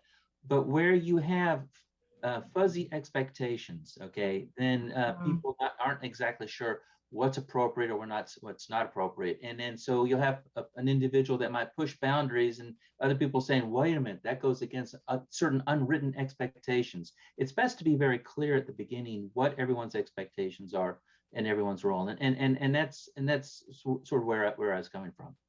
No, absolutely. And I'm very happy to say, I believe Sharima Nan is planning to return. So we'll have her incredible expertise on the committee again next year. So thank you very much. Appreciate your work. Thank you. Thank you, Ms. Tolan. Next is Ms. Corbett Sanders and then Ms. Omish. Thank you. And I appreciate all the work you all have done throughout the pandemic. Conceptually, I think the Bill of Rights is a good idea. Time yet. It needs some work, and I think that's something that I would suggest this board does. I look at these Bill of Rights as similar to what you're going to do with OSHA, what we do with OSHA signage. This is what you can expect for a safe and healthy environment to work in. So it would be similar to that, and it's only good if it's posted, and then people are held accountable. I would like to get a better understanding from you regarding the trends in our attracting and retaining a diverse workforce, not only for our educators, but also all of our operating staff. Because I know that there is a national decline in numbers of educators graduating from universities, and that there's actually a steeper decline in diverse educators graduating. So my question is, when you look at the data, how does Fairfax compare to the national average? How do we compare to the regional averages? And what more do we need to do in addition to going to the historically underrepresented universities? What are we looking at for career switchers? So Leonard, I don't know if you have those numbers. We may want to start with Mr. McDonald. Right. I defer to Mr. McDonald. I thought I'd save you on that one. Sean, can you help us out, or is that information we need to dig out? Yeah, I mean, I can speak at a high level. I was going to start to flip through my file here because I know we talked about this specifically as part of the report that HR provided to the committee earlier in the year. You know, on a national level, we're running pretty close to average in terms of the overall percentages of individuals that are recruited to the organization. Locally, when you start to look, I think, you know, we're, depending on who you're comparing Fairfax to, you know, there's an opportunity for improvement. And so, you know, we want to continue to push in that area. You know, the national data around individuals graduating from teacher prep programs, as Corbett Sanders, you're absolutely correct. You know, we're seeing a decline overall, but the availability of candidates of color is on a decline as well. And that's why one of the things that we really focused on during our conversation with HRAC was this idea of us developing these internal pipelines to grow talent. So helping students, our great resource within the division, realize the greatness of the teaching profession and trying to help shepherd them along that way. And also looking at ways to develop other employee groups up into teaching roles. So, you know, that was kind of the focus of our conversation, but the overall numbers are working against us at the national level. So if you could share with the board the data that you shared with the committee, I think that would be very helpful. I also think it's really important, and this is where I know Helen Lloyd's not on our call tonight or our meeting tonight, but it's really important to change the dynamic, the communications about teachers in our community and in our society. The pandemic has not done as well. We know that people have been very negative, and we really need to go back to reinforcing the premier public servants that our teachers are. They are our unsung heroes during a very difficult period of time. But we need to rebuild the concept that the teaching profession is something that is honored and rewarding. And so when we look at our strategic communications, I do think that part of our HR plan has to include a strategic communications on that. Thank you, Ms. Corbett Sanders. I'm assuming nobody wanted to respond to that before I move on. Oh, did you, Dr. Braybrand? I'll make a quick comment. Our 5-year data, year to date for third quarter separations from FCPS is in alignment with the average of the last 5 years. We are not seeing an uptick of teachers leaving FCPS. They are staying with us. Our numbers are less than 1 or 2% of our teaching force leaving FCPS each year. And that number has remained low all of the last 5 years. So I definitely agree with Ms. Corbett Sanders. We've got to tell our story bolder and bigger. People are staying with the FCPS family. During this pandemic, we did not send any of our FCPS family to the street. We kept our family intact. We provided more more accommodations for our staff than almost any district in the area. And we want to continue to retain our staff and attract new people. The Teach for Tomorrow program has been quadrupled in the number of kids that we're giving contracts to.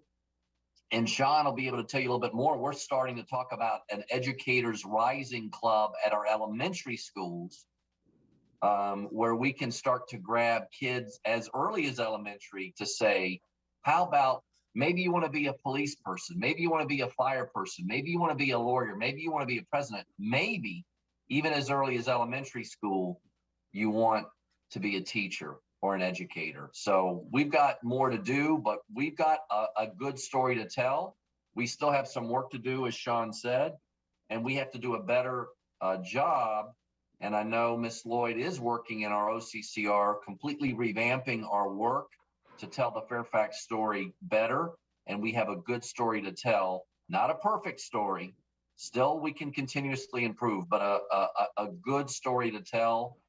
And I just finally will leave with a quick nugget for everybody.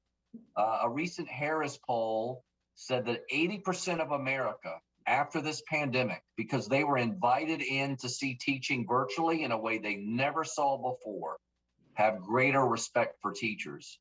And we need to make sure our teachers across this country and in Fairfax hear that, and that we respond accordingly to give them the supports and pay and resources necessary as they move forward. I think our country appreciates teachers more out of this pandemic, but we've got to work to show them that, and I know we can do it. Thank you. Thank you, Dr. Bray-Brown. Ms. Omesh? Yeah, thank you. So first of all, thank you for all the hard work. I know the HRC has navigated quite the waters to get to where you are today, and it's particularly a pleasure to see you today, Leonard. Thank you.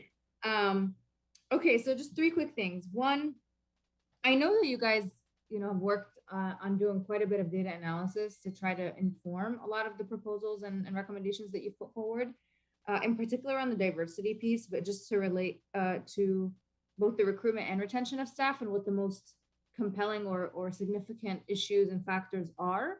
I just wanted to give you the opportunity to just flesh that out a little bit more for the sake of understanding.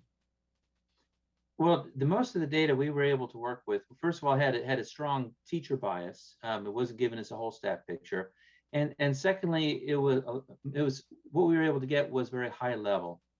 We wasn't the type of thing where we could do a lot of drilling down to specific schools. There were what we were able to do, and what we wanted to focus on, and where we found better results, where we can say, well, in the school engagement survey, what were the schools that had the highest the highest engagement survey, and what were the commonalities in the questions? So sometimes it's a matter about how you approach it, because for us as a committee, as a volunteer committee coming in from the outside, to just say, okay, put all the data on the table and let's go ahead and find out who's not doing their job right, is not really a proposition for moving forward.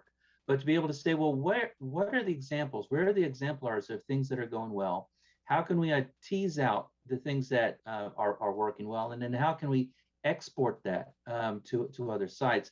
We found more helpful, and so we were able to find commonalities in order to be able to find examples of positive behavior. But honestly, the data that would point to more specific heat maps of issues, whether it's retention or whether it's diversity hiring or whatever the case may be, that's basically behind the curtain, and that is a shared responsibility within the school system, and even human resources is limited on what they're able to do with that, as far as anything that is, I hate to use the word, but actionable, turning a noun into a verb. But there we go. The other thing that we found is that there is improvement that could be had in the types of questions that could be asked as well too, in order to be able to include all staff members, and to be able to be perhaps more specific on identifying those people who are those people who come from diverse backgrounds. But the issues that we ran into are, like was discussed before with the exit surveys, are turnout. How do you convince people who are already overwhelmed to be able to take time and come up and provide meaningful information? And the other aspect of it, and I've told Sean this very candidly before, is that the detail and the quality of the data is not the same now as where it was 4 years ago. There's more of an awareness of trying to be careful of not trying to come up with things that are so site specific that individual managers are suddenly put on the spot. So as a committee, we have to kind of work within those types of parameters. Yeah, is there data that would have been useful for you to have, or that you wanted to have for this time around, that would be beneficial for the next one, in informing some of that, some of your recommendations around these topics? Leonard, could I speak to that for a Please, moment? please, Beth. Yeah, I think one thing that would have been really helpful, and we mentioned this in our recommendations and best practices, was to survey our minority staff members, the ones that we currently have here in FCPS, as to what they thought of our recruitment and hiring practices. If we had some data around what we did well or what attracted them, then we could then take it and move it, share it across the county. So that was a piece that we didn't have. Also, as Leonard mentioned, we really only had what teachers thought. And the goal 3 report is really focused on that. So expanding that so we can understand some of these other areas would be very beneficial. Mm-hmm.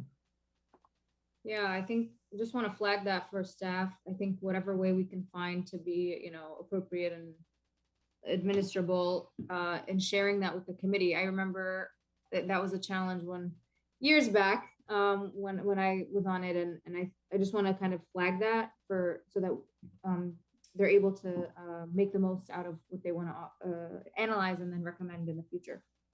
The second piece is, I think, one of the themes that I'm hearing from a lot of what you shared has to do with how employees feel, whether they feel that they have an opportunity for recourse and whether there's retaliation, things like that, which I hope, I know Dr. Braybrand, I've spoken with you about this before, and I just want to flag that once again. I continue to be concerned about whether our employees feel safe and whether the division has their back to be able to elevate concerns to a supervisor. Finally, I just want to lend my support to the Bill of Rights piece. I know, in terms of what exactly that will look like has to be worked out, but Dr. Anderson, I did want to ask you as to where we are on that, and what, in terms of its progress, where it's headed as a board. I don't think I'm the right person to answer this question because it's being provided to us just this evening. So I have no answer to that question that I can provide right now. Not at all. I'm sure. So when I speak, Abrar, I'll be happy to kind of describe some next steps, but I want to give everybody an opportunity to speak. Okay. That's okay. All right. I believe it was in queue, but sure. Thank you. No, it'll make sense. Go ahead. Did you have additional comments? No, that's all. I'm just grateful, Beth and Leonard, for your hard work. And I know this is one of those committees that also has just a massive universe of things to look into. So hopefully for the next one, we can focus on something and get an actionable item out of this at least. Thank you, guys.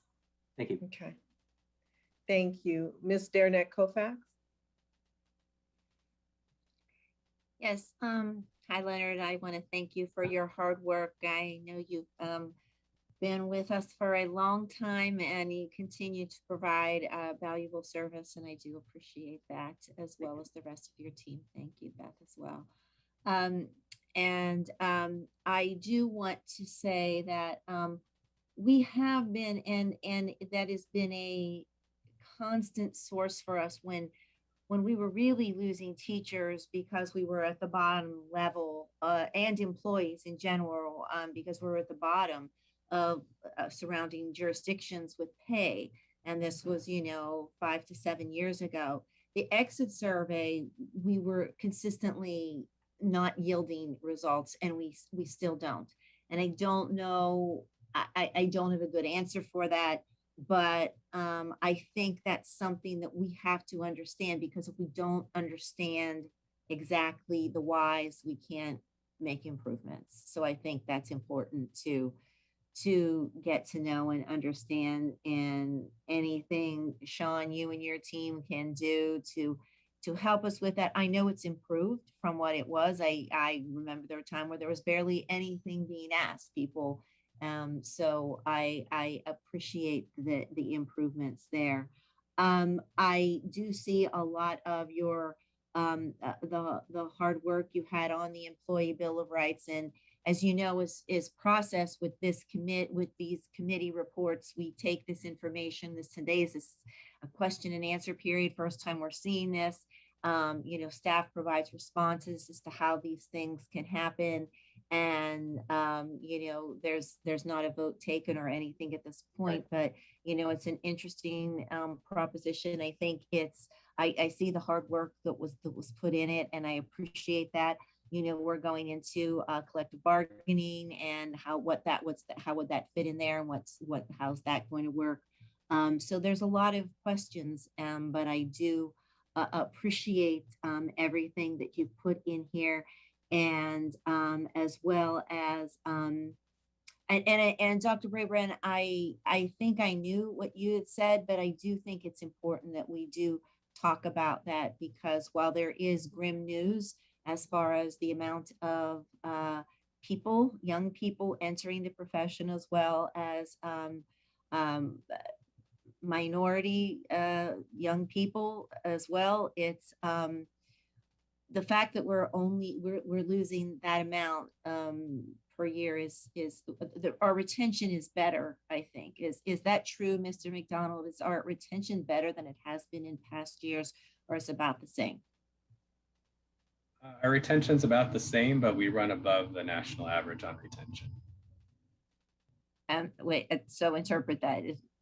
We're So losing more, or we're not losing any more as a system, but what I was saying is that we do much better in terms of our retention and when we compare ourselves to the national average. Right. Just the way you said it, it could be interpreted either way. So, but thank you, and I again just appreciate your work. This is comprehensive, gives us a lot to think about. Thank you. I was just going to say one thing about the exit surveys, because it is so frustrating. That would, as Beth says, that would be so helpful. Some people just need to be asked, and when you're checking out, when you're walking out, when you're packing up your classroom and heading on, it's not really a good time for people to answer in emails. But it involves staffing, it involves time. Somebody to just come in, talk with the person, and say, "We're sorry, we're losing you. Could you talk about why?" Just to ask the question. Where would you find somebody to do that? Well, that's another source of discussion in there, but sometimes that's what it's going to take in order to be able to get any meaningful answers.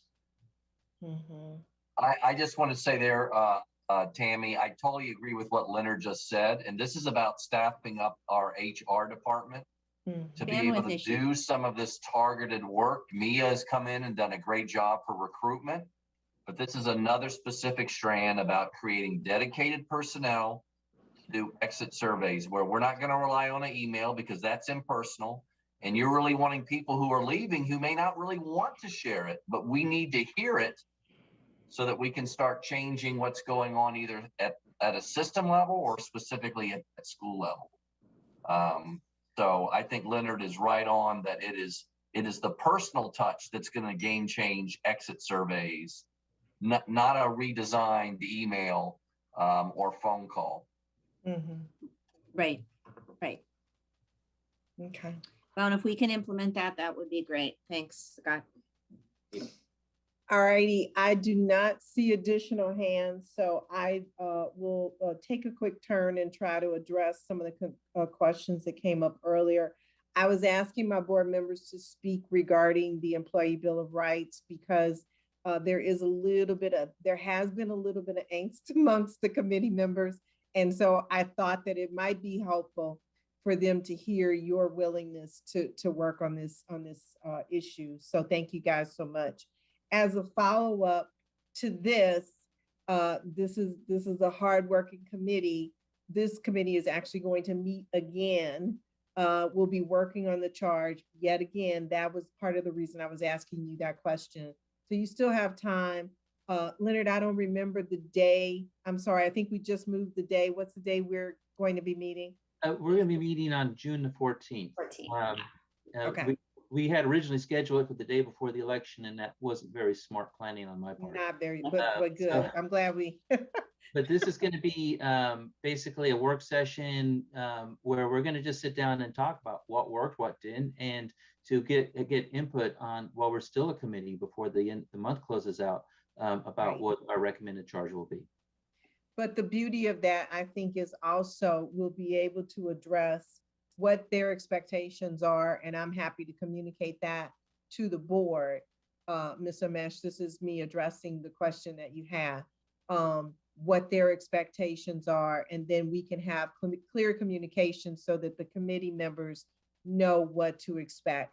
the most important thing I wanted to convey tonight was, this board's appreciation of their hard work, because they really were, this was just an amazing group of folks that were really dedicated to this issue.